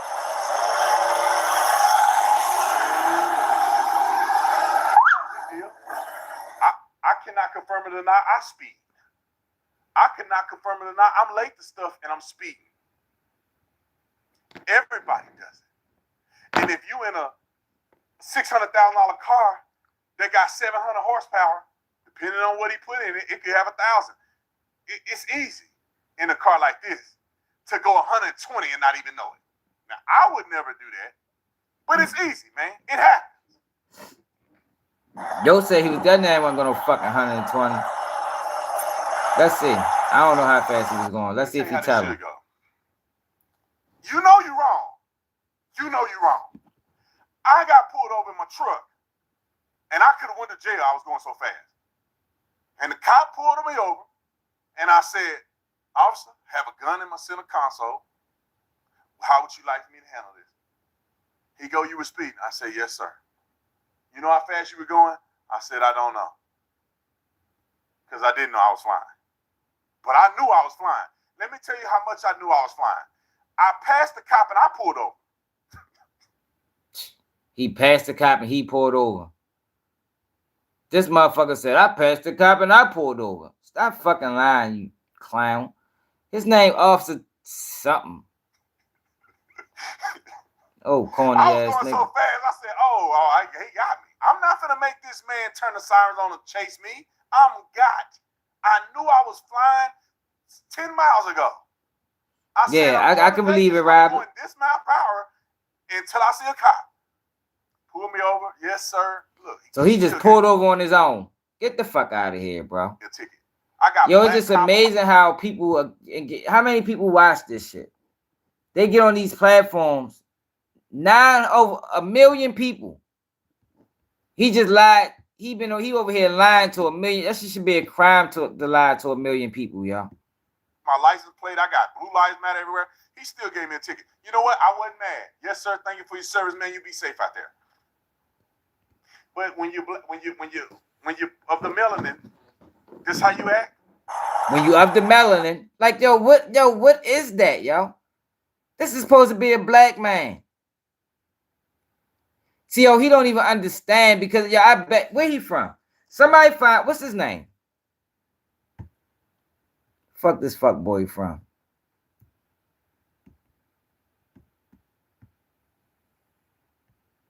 Officer Tatum.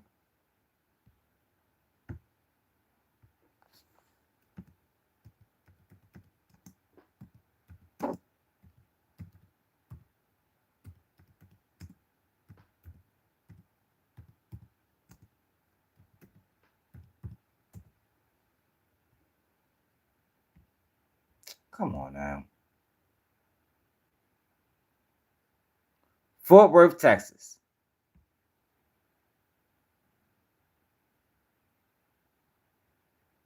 $1987.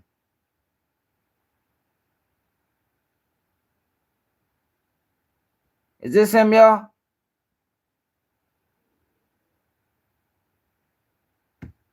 Fucking Fort. What part of Fort Worth?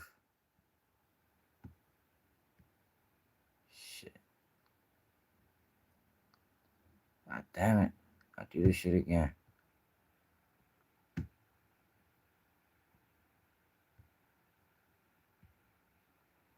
Motherfucker younger than me.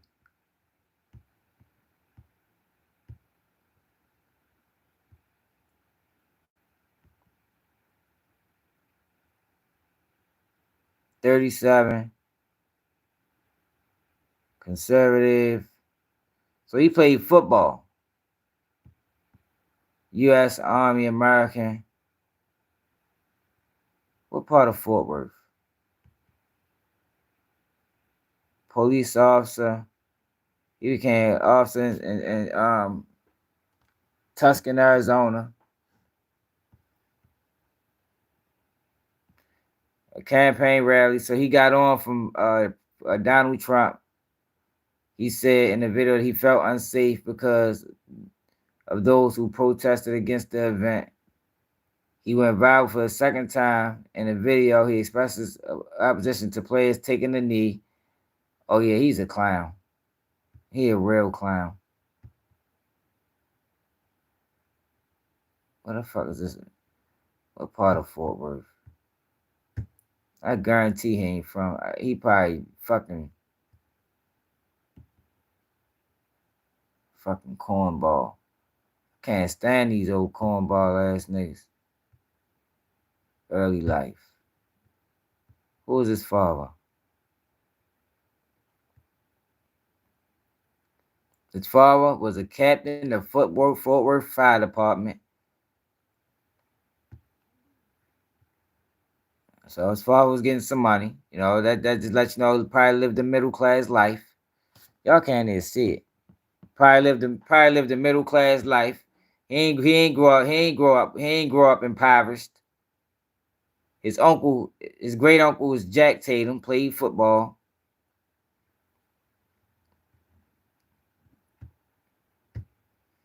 Yeah, you really gotta look into these guys, man. I'm trying to tell you. Officer Tatum, parents. Yo, because everybody isn't qualified to speak on, every black person isn't qualified to speak on the struggles of black people.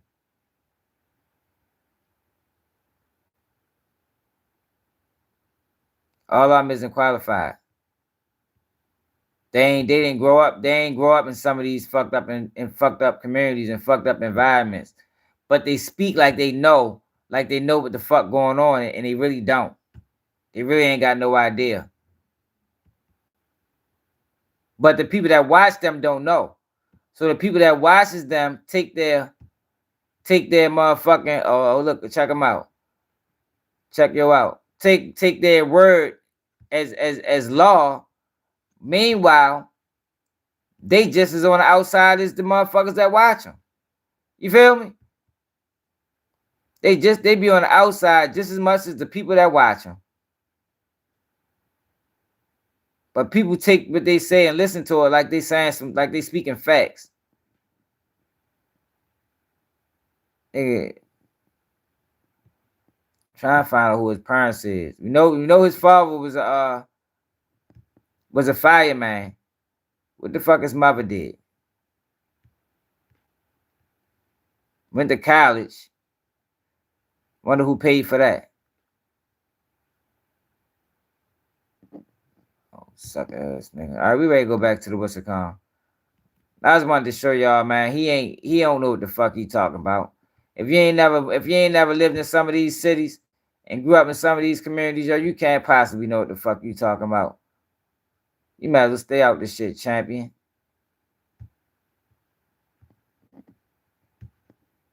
Might as well stay out of it.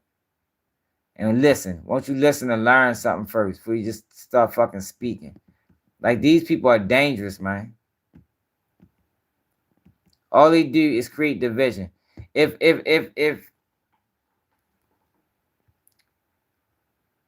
Want to make a change in your child's education? Now's the time to choose a better option. To choose certified teachers and Yeah, we got him here. 6 months. Now let me preface this real quick. I'm sorry. I couldn't find who his mother was. I guarantee you the reason they start posturing up and they end up catching him because he probably flew past some other cops and they got on the radio and told them, hey, there's a car going at a high rate of speed. Or they can hear that McLaren going, wow. My cop mind is going. I guarantee you 6 months.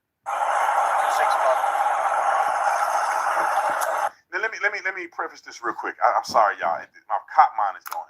I guarantee you the reason they start posturing up and they end up catching him because he probably flew past some other cops and they got on the radio and told them, hey, he's speculating. There's a car going at a high rate of speed. Or they can hear that McLaren going, wow. And they go, somebody flying. Now he's speculating.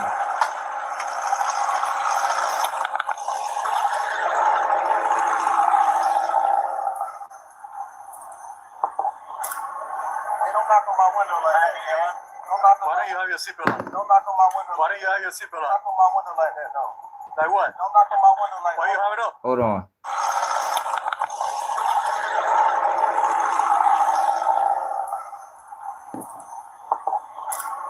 Hey, don't knock on my window like that, man.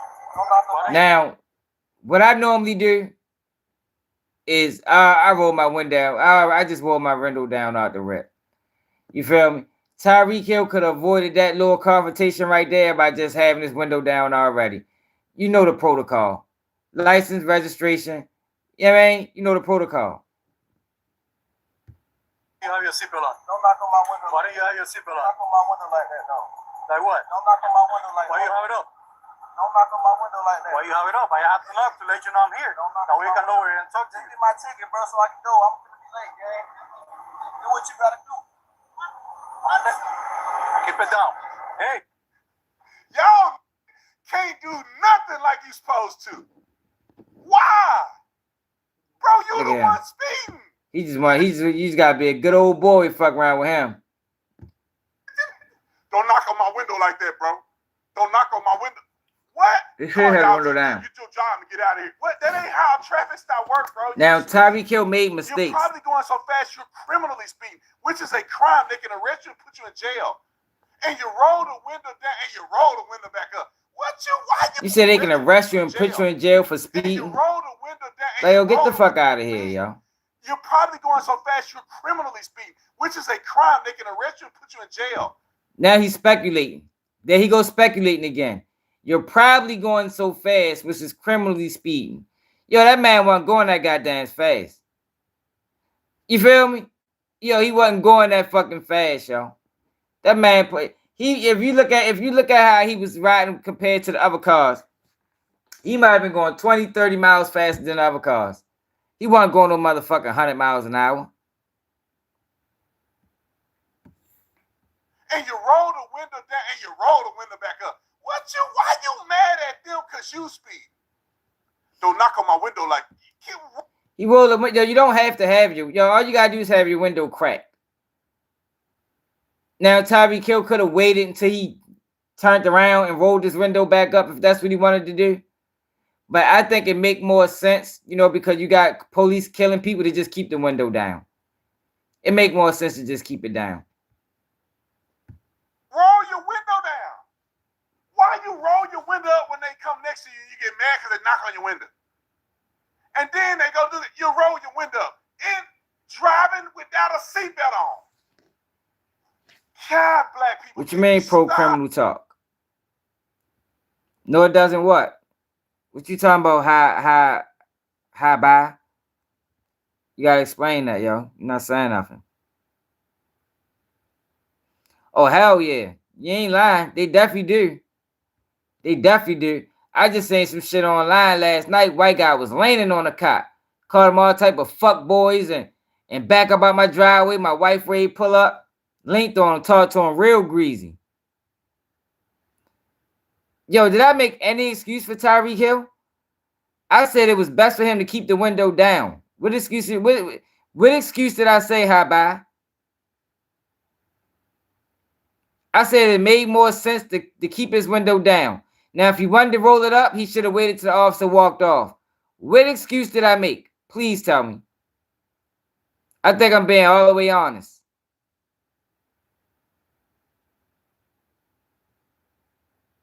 Come on, hi bye. It ain't take you long to type them last three things, y'all. Name the excuse I made.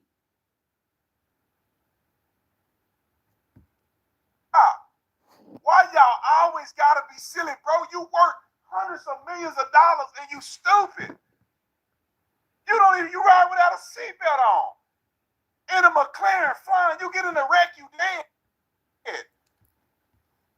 Not rolling the window. Yo, I said he should have rolled the window down. What are you talking about? I said he should have rolled the window down. But just because you don't roll your window down mean you need to be pulled out the motherfucking car either. Like, yo, come on, we gonna be real about it. We gonna be real about it. They don't do this shit to everybody that roll their window up, do they? Is that standard protocol when they roll the window up? Like, yo, come on, yo, we gonna keep that shit real, man. God, why do we accept this as good behavior? They should have suspended him for the game.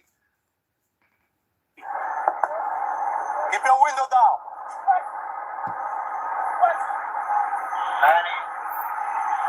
Now he's taking off his seatbelt. Hey, keep your window down. Tell me what. Keep your window down. I'm gonna get you out of the car. As a matter of fact, get out of the car. Get out of the car. Yo, the man said, keep your window down. I'm gonna take you out the car. He didn't roll the window back up. He said, matter of fact, get out of the car. He didn't even give him a chance. Like, how you gonna say something and then basically do what you just said you wasn't gonna do?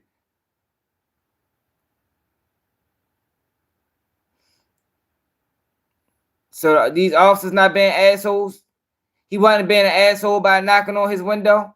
Like, yo, the police aren't the law, hi-bye. They're not the law, yo. They are public servants. They're there to uphold the law. They are not the law. Yo, what this fucking officer say isn't fucking law. I don't gotta fucking jump and hop and skip as soon as you fucking say something. Like, yo, what world is you like, yo, what are you talking about? What world do y'all be living in, man? So as soon as the officer speak, I gotta be moving like this. Oh shit. Let me roll my window. Like, no, that's not how that shit go. I'ma roll it down. Give me a second. We fucking human beings. Like, yo, y'all be tripping, man. Y'all be expecting these like, yo, what the fuck be wrong with people, man? I'ma roll it down. Give me a minute. What the fuck is the rush for? You pulled me over, right? Which means you got time. I'ma roll it down. Yeah, they be power tripping. That's what really be going on. They be power tripping.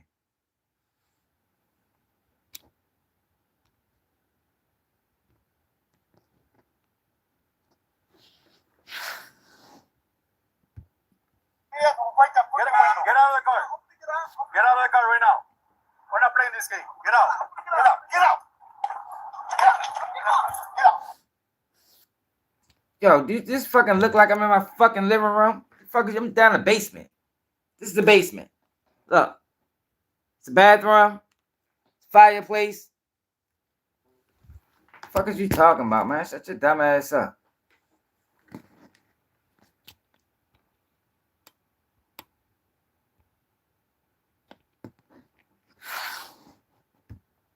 House probably nicer than yours. Who the fuck said that dumb ass shit? Look, then he proceeds to. Get out of the car. Get out of the car right Look, he said, I'm finna get out. I'm finna get out. He couldn't wait for him to get out. Like, yo, it's amazing to me, yo, that how people will excuse this type of shit. I'm finna get out. What you got, time? So Abib, when a cop asks you to get out the car, how fast should you get out?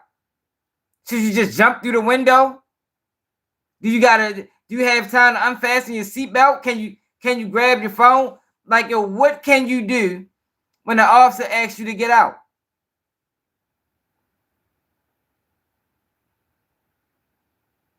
Yo, what the disobedience? Yo, crazy. Yo, black people been tired of police. You talking about we? Who started this? Who started this beef between police and the black community? Habib? Who started this? Why?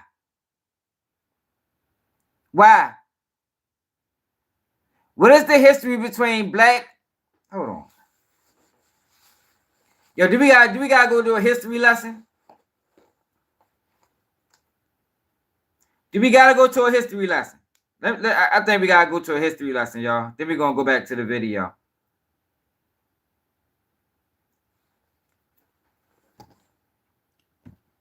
We gotta go to a history lesson. Cause somebody's slow.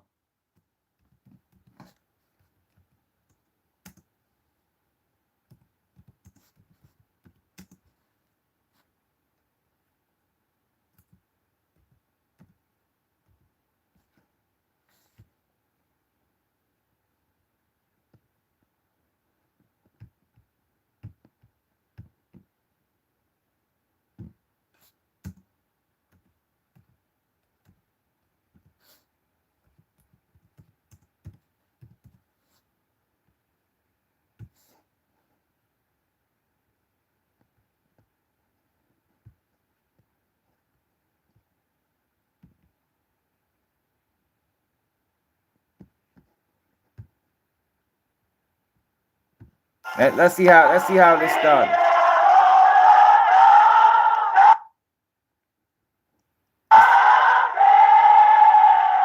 May of 1963, protest parade and protest would create tension, demonstration in the streets, and local legislators to say this is a problem of one section of the country or another. Let's see how this started, man. A great enough to pin the blame in all of our and local legislative body. Let's see how this started, High.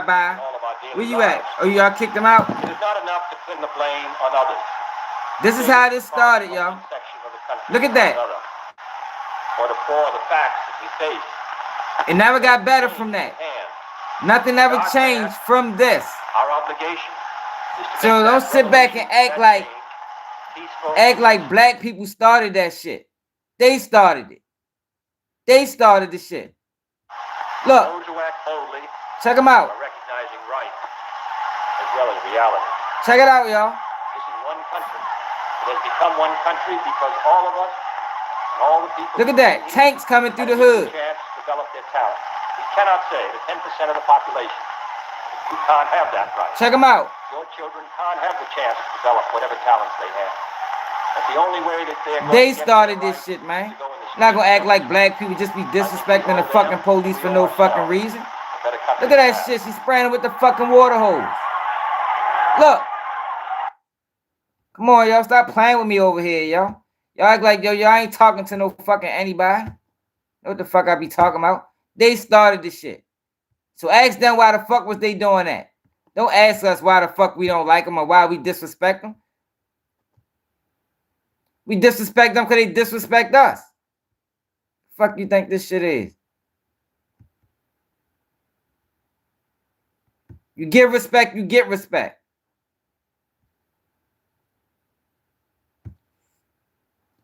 Man, what the fuck is you talking about, agent? Whatever you Shit do don't as make Henry sense. will have consequences. They was exercising their right. They was exercising their right to protest. And you seen what the fuck was going on, didn't you?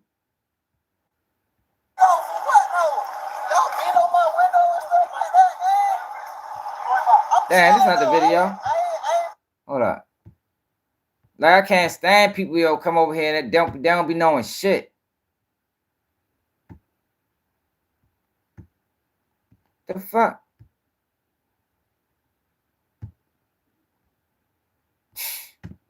Jesus Christ.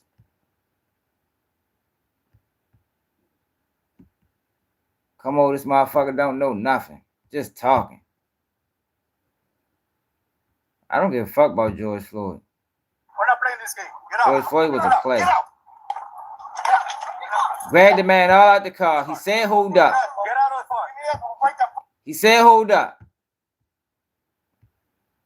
Hey. Keep your window down. Keep your window down. I'm gonna get you out of the car. As a matter of fact, get out of the car.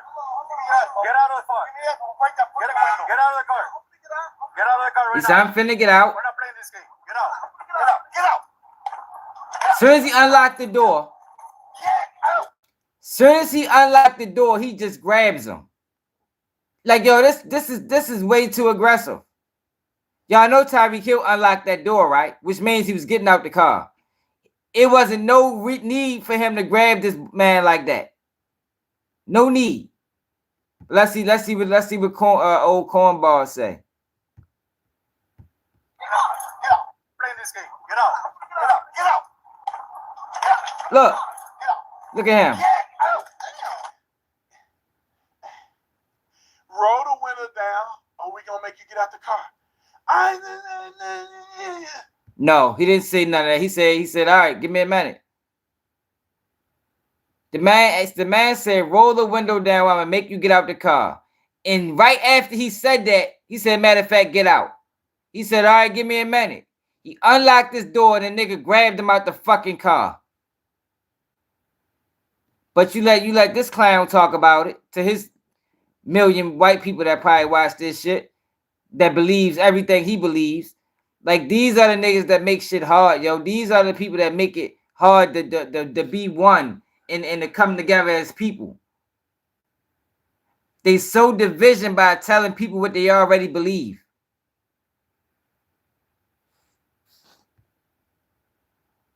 Get out of the car. He still don't get out. Then they get sick of playing with y'all. You got all these cops because you silly.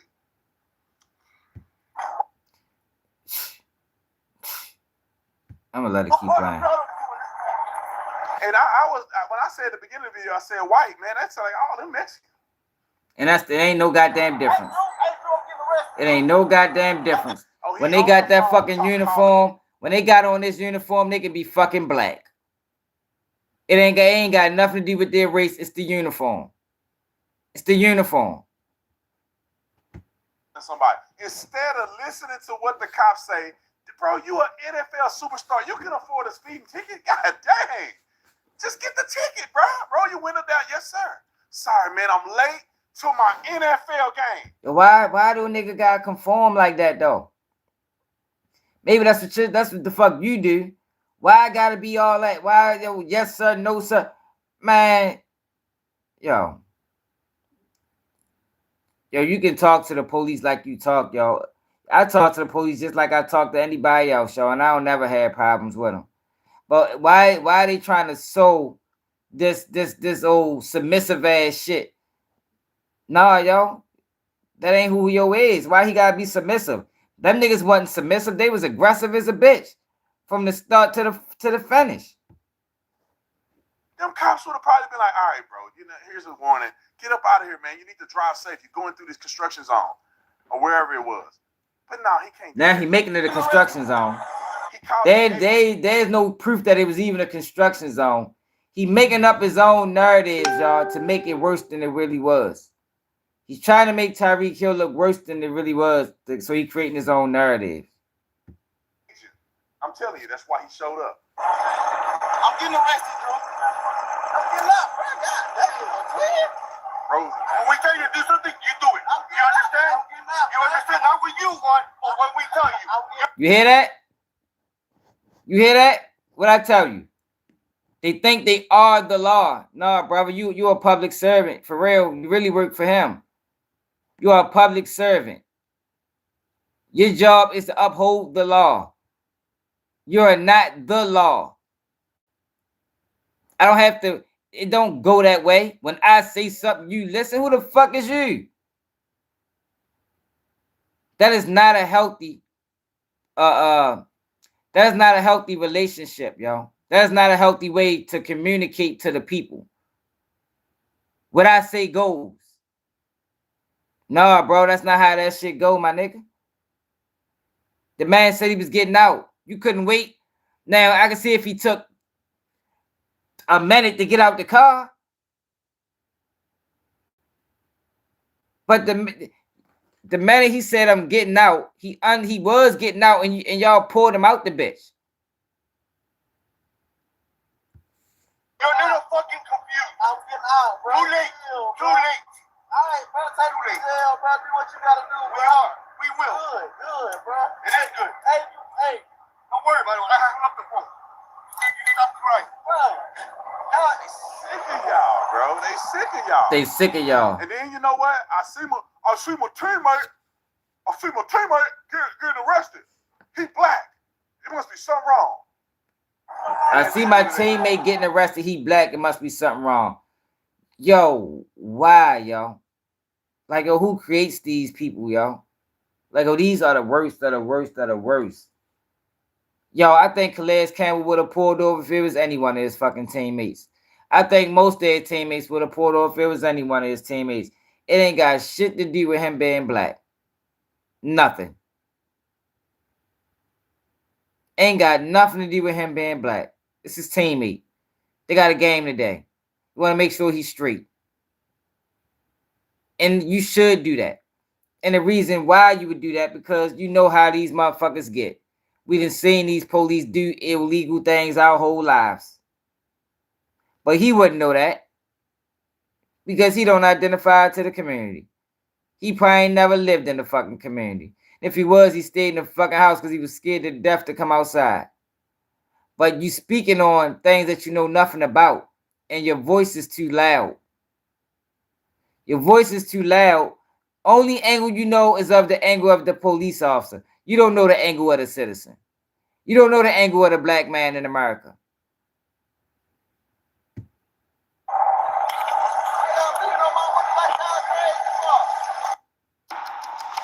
I hate them niggas. And yeah, I'm going to use the word hate because that's how strong it is when it come out of them pandering motherfuckers.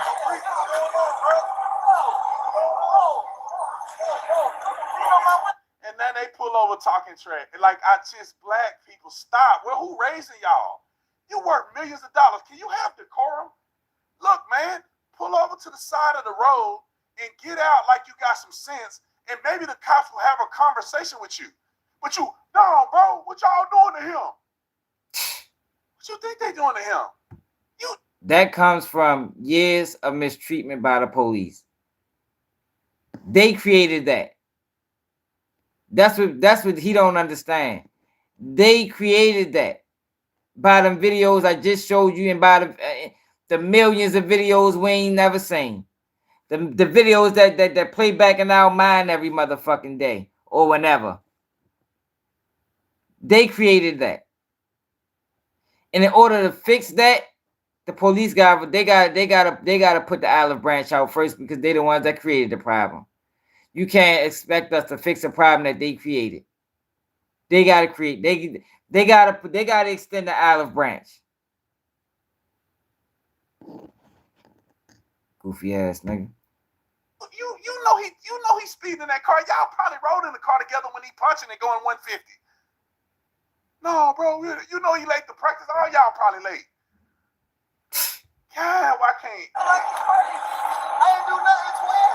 I didn't do nothing, twin. I don't know who's in the ride, yo. Hey, bro.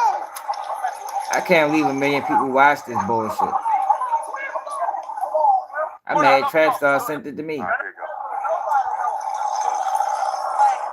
Hey, they done pulled over halfway in traffic. Now he's gonna make everything an issue. I understand stopping and checking on your boy. I get that. I don't have no problem with them stopping to talk to your boy or stopping for your boy. But when the police come up to you, why don't you listen to what they gotta say? Get back in your car before you get a ticket. Get back in your car and leave. You gotta go before you get a ticket. I'm not a driver. Who's the driver? This is my car. All right, move. You gotta move right now. Let me have your license. Look, there's power tripping, man. It's obvious. There's power tripping. Now what he's gonna say is they're just trying to get control of the situation. No, they're power tripping. Look how far away they is from the scene. They all the way down there. They is all the way down there, y'all.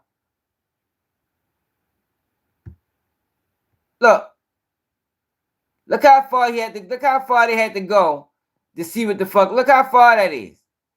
That's probably a good 50 motherfucking feet away. See, this is what their parents should have done to them when they were. Let me have your license. You get a ticket too. I'm coming. Let me have your license. You get a ticket. Let me. See, this is what they. Now he want his license. Why do you want his license? Like, yo, all of this is power tripping, and he's making excuses for them. Like, yo, they doing police work. Yo, this is not police work, yo. This is terrible policing. Terrible policing. When they were young. When I tell you to do something, you do it. The cop told you get in the car and leave. Because why? They don't need 5, 6, 7, 10 people jumping out of the traffic stop while they're trying to conduct this traffic stop. It gets dangerous. It gets sketchy. People pulling out on the side of the road. People getting into car accidents. I get it that you want to check on your boy. You should. But, man, when the cops started talking to you, you need to listen to them. Have your license. I'm leaving. I'm not playing. Let me have your license. Your license right now. Your license right now. You're not going to give me your license? You're not going to give me your license? Let me have your license. Your license right now. Hey, your license right now. Or I'm going to lock you up. Your license right now. Your license right now. You're dealing with me now. Your license right now. Look, all this is power tripping. He's accepting all of that shit. Give me your license. We're not playing this game here, man. He ain't gonna hold these motherfuckers accountable at all. What's thing going, man? My license in my bag. Let me get. All right, go get your license. Get my bag. All right. Close that door. Look, they just trying to dictate everything. You said, like, yo, get the fuck out of here, man. Like, yo, this nigga's a fucking cornball, y'all. I tell him that shit to his face. You fucking clown. You need to be ashamed of yourself. Why don't you go get your skin bleached, fucking bitch? Hey, he need to go get his skin bleached. All right, so a couple other teammates got to get their license and all that stuff. So there's other clips. I can. This be a 50-minute video. I hate them niggas, y'all. With a passion. I can't stand them type niggas, y'all. For real. They the worst. They the worst. Worst of the worst. Because, yo, you got your platform that big, yo. And that's what you choose to do. You choose to make your own people look bad. You choose to villainize your own people. That's what you choose to do. But you can tell we ain't on the same side. Look at, see what he got going on over there. He probably never grew up around black people. Like, if you ain't grew up around black people, yo, you shouldn't be speaking on black people. That's Charleston White problem. That's Charleston White problem. You had a good life. You had a good upbringing, man. You ain't come up on Section 8. You ain't come up in poverty, my nigga. How you got so much to say about the people that did? Without even understanding it. I just think, yo, people need to listen more, yo. People do too much talking and not enough listening. And if people really want to understand, yo, why, like, you look how some of them people came into the chat. Oh, you're making excuses. I ain't make not one excuse for Tyreek Hill. Not one. Not one fucking excuse. The man was, he shouldn't have rolled the window up. He was wrong for that. But that's the only thing he did wrong. That's the only thing he did wrong. He didn't roll the window down, and he rolled it back up. That should not constitute you getting drug all out the motherfucking car, thrown on the ground. Man, hell no. Nah, man. Because if it did, that would be the status quo. That's not the status quo. That don't always happen. I wish I could find that video. I should have saved that video. Man, white dude was leaning on the police. I think the cop tried to pull him over. This nigga drove all the way home. And then once he got out, he threw his license at him. Threw the bitch. Man, came back the fuck up my driveway. Officer was respectful as a motherfucker. Nigga was super respectful.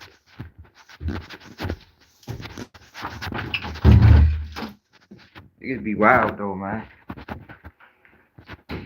Wild ass nigga. He like the Hodge twins. Y'all know who the Hodge twins is? They just like y'all. A fucking panderer. Like, yo, if I had like, yo, when you got an audience, probably got a diverse audience like the way he did, yo, you should wanna try to bring people closer together. And you can't bring people closer together by lying to them. All you're gonna do is create more separation.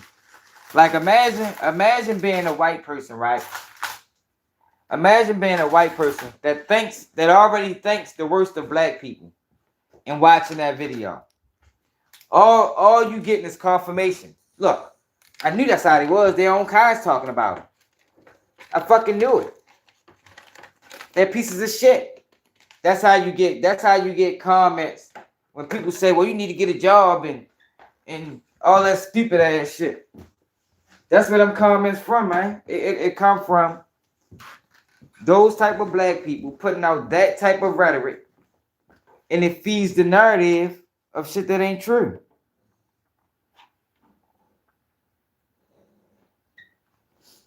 Man, I don't fuck with none of them niggas. You can't troll, yo. Certain situations, yo, you can't troll, yo.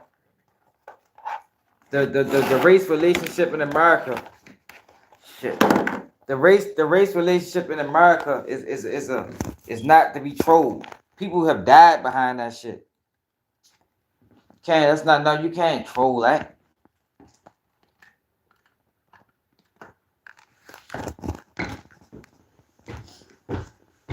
Oh man, you can't troll that. You know how many people died behind a race relationship in America for hundreds of years?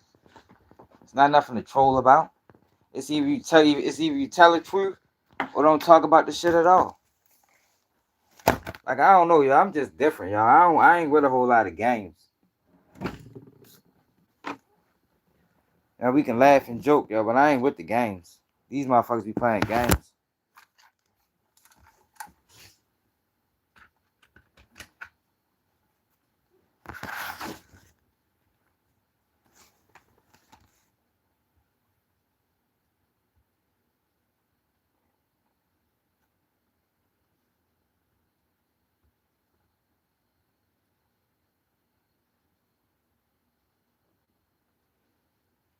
Yeah, that's what I'm saying.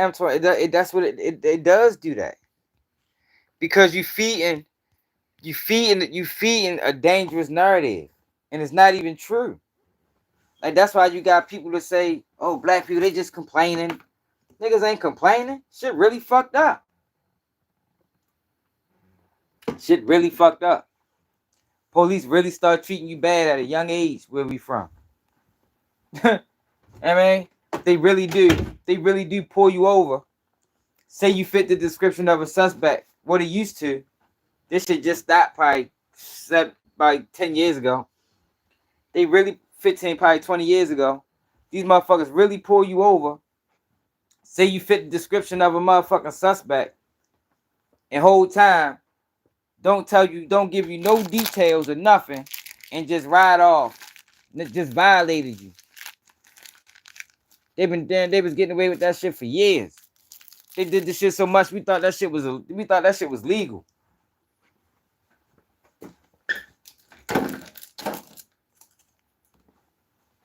These motherfuckers will really plant drugs on you. They'll really take you in the alley and whip your ass. Like, this is shit that they really do. But as long as you got people like him that has the voice, that has the ears of white people, but instead of telling them the truth, they lie, then people will never really understand what the fuck is going on. Thanks.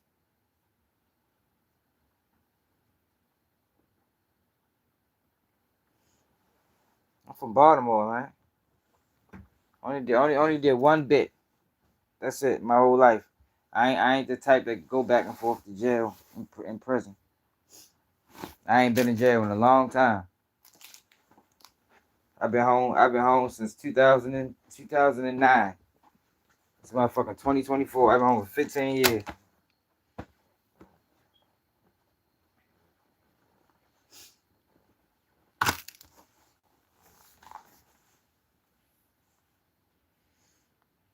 Yo, I'm not a Democrat, yo. So if that's the angle you going, then you must be new here.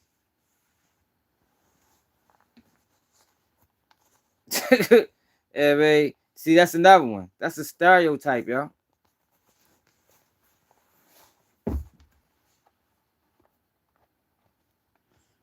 That's a stereotype, man. We just had a long conversation about that. Rewind the video. Rewind the video about an hour.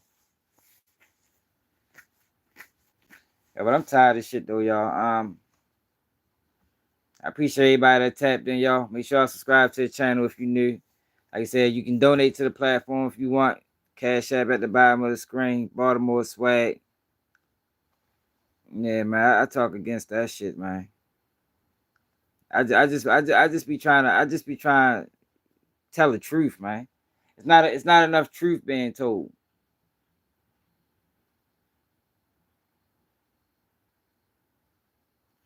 It's not enough truth being told, man.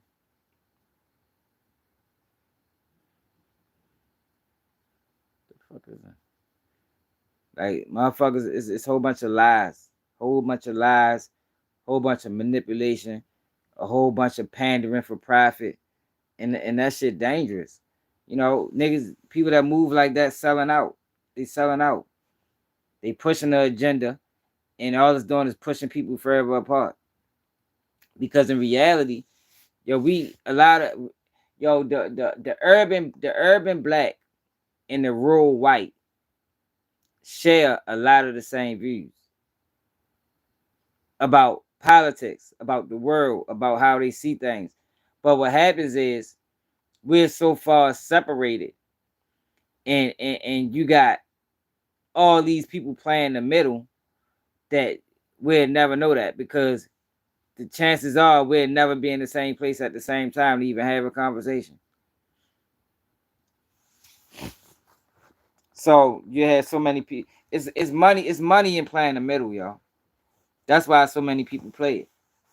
It's a lot of money in it, because you playing both sides, and all you doing is playing the ignorance. Playing the middle is basically you playing to the ignorance.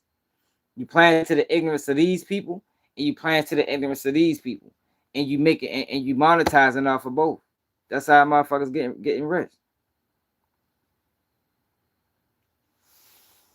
Yeah, but when you got bloggers and you got people that got platforms that can reach the people, they rather sell lies. Like, yo, it's amazing to me the amount of people that think that, yo, we really just be complaining about the police. Like police don't be planting drugs on niggas. You feel me? Like, police won't pull up on you. Well, this happened years ago. I don't know if they still doing it. They don't do it in Baltimore as often. But it was a time when, yo, they were planting drugs on you, man. They will pull up on you and whip your ass. And it should start young. Young. A lot of times before you even start committing crimes. You know, it's years of this shit, man. You know, the mistrust between the black people and the police departments, that shit stretched back decades. Decades. Like, yo, this shit didn't happen overnight. Niggas just ain't just wake up and say, yo, fuck the police. No, the police said, fuck us first. And over time, it got to a point to be like, man, fuck them. That's how that shit happened. But the people that that got the voices to tell the truth ain't telling it. They ain't telling it. They'll make you believe that we just woke up and say, yo, we don't give a fuck about the police. We ain't listening to nothing that they say. Nah, man. It come from years of mistreatment. Years of abuse of power. That's where it comes from. You feel me? Yeah. Man, as a kid, man, I remember we weren't even committing crimes. They'd pull up. We were just young, having fun outside. They'd pull up on us. You against the car. Yo, what the fuck is this? Oh, it was a breaking down the street. Like, yo, we ain't got nothing to do with that shit. Now they want to search everybody. So over time, when you start seeing them now, it's like, man, fuck them. Yo, that's that fucking cop that stopped me for no fucking reason. That's how it happens, man. But nobody's telling us. Nobody's telling that. They rather want y'all to believe that black people just, black people just ignorant. Black people just rude. Black people just disrespectful. Nah, man, that's not how that shit happened. It didn't happen that way. Why? Why would we do that?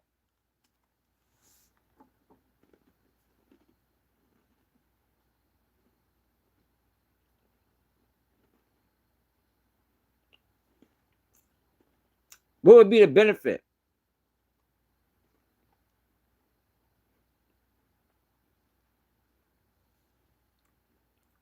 Right.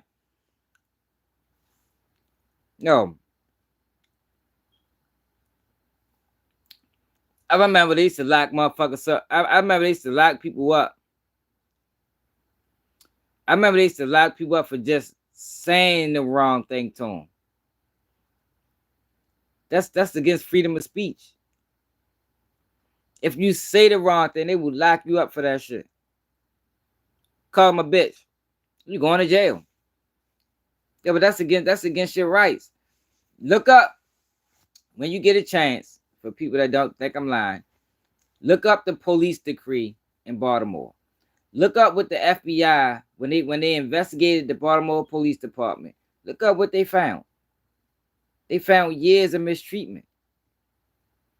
Years of mistreatment, man. Decades of it. Planting guns, planting drugs, extortion, police brutality. That been going on for decades.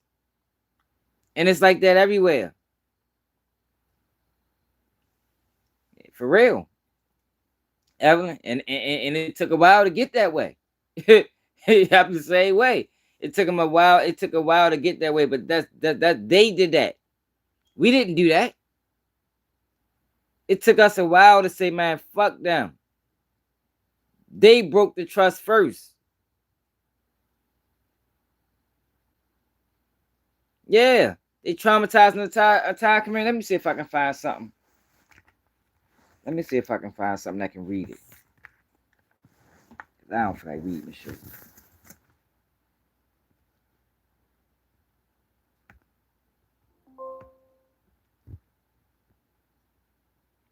I'll just hold the phone while they read it. Because people probably be thinking I'm lying.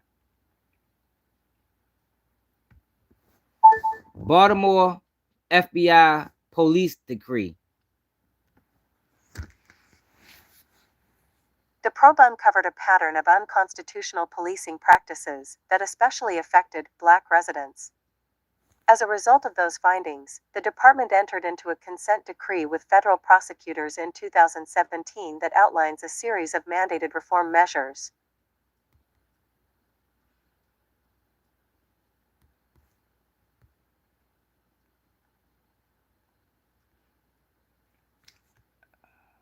Hold on.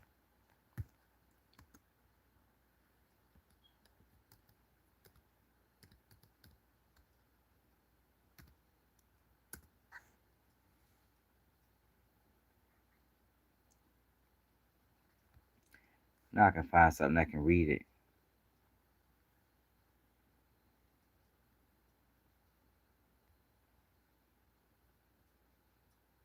Here you go. Hold on, let me see if this is it.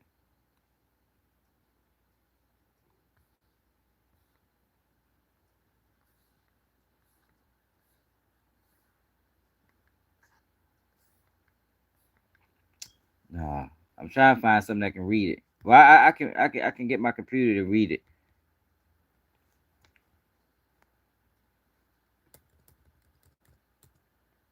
Results.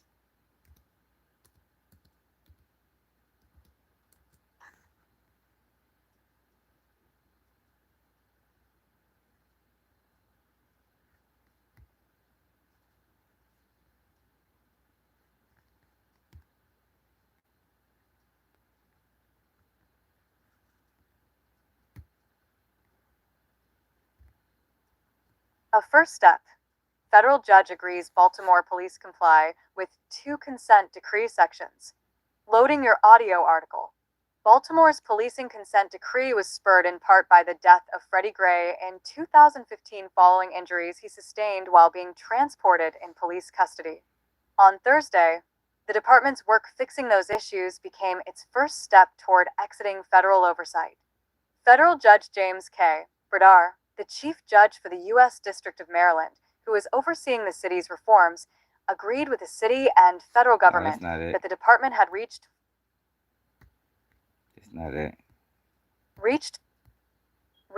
full and effective compliance with 2 sections of its lengthy consent decree: transportation of persons in custody and officer assistance and safety. That approval. That's not it. I wanted to find the decree so y'all can hear what was said, man. The shit that they was doing, man, for decades.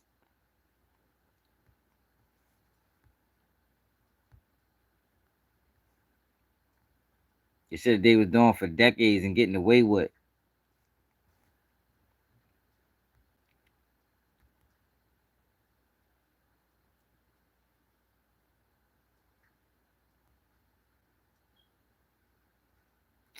They probably took the shit off the internet.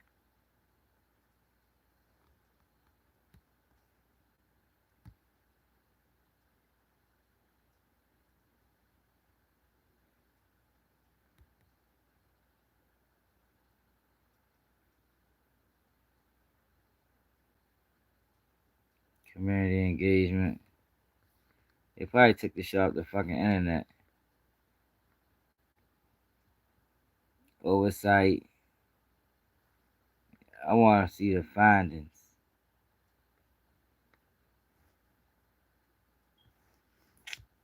I can't find it, y'all. Y'all can look it up on your own time. Just know I ain't lying. Here you go. Consent decree summary. This it.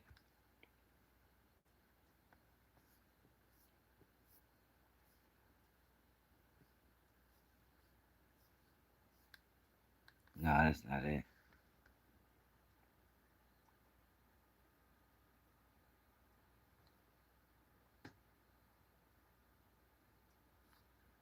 Damn, y'all, why the fuck I can't find it? I really want y'all to see that shit, yo, because y'all probably be thinking, people probably be thinking you be making shit up. But I really want y'all to see it.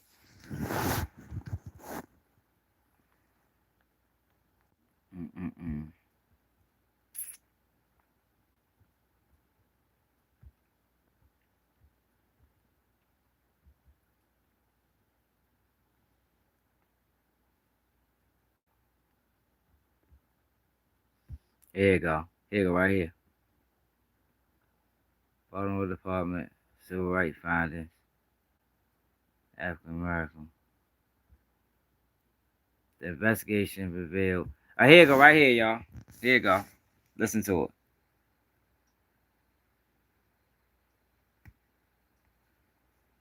What the fuck? Nah, wrong shit. Here you go, right here. Press releases.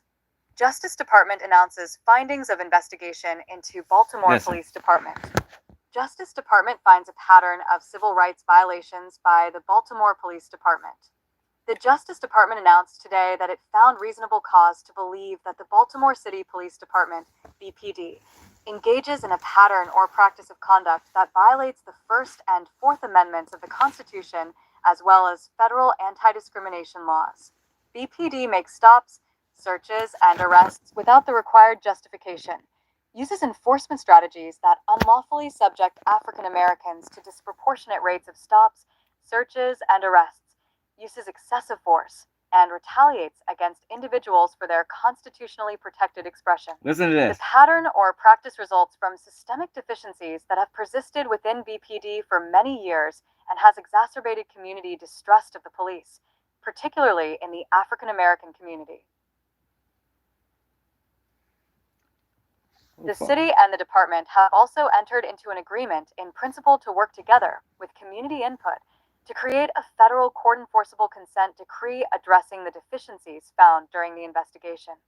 Public trust is critical to effective policing and public safety, said Attorney General Loretta E. Lynch.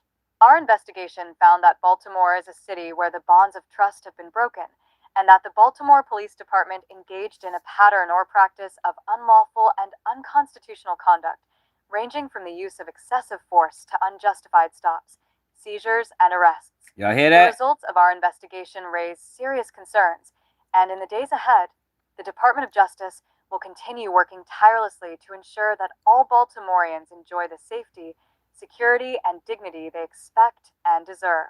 I am grateful to all of the community members, local officials, faith leaders, and current and former police officers who spoke with us during the course of our inquiry, and whose input will remain critical to our efforts as we move forward. Keep going. Additionally, I commend the city and BPD for its proactive and collaborative approach to our inquiry and for demonstrating a strong commitment to restoring public confidence by already taking steps. Ñol. Press release. Justice Department announces findings of investigation into Baltimore Police Department. Wednesday, August 10th, 2016. Share.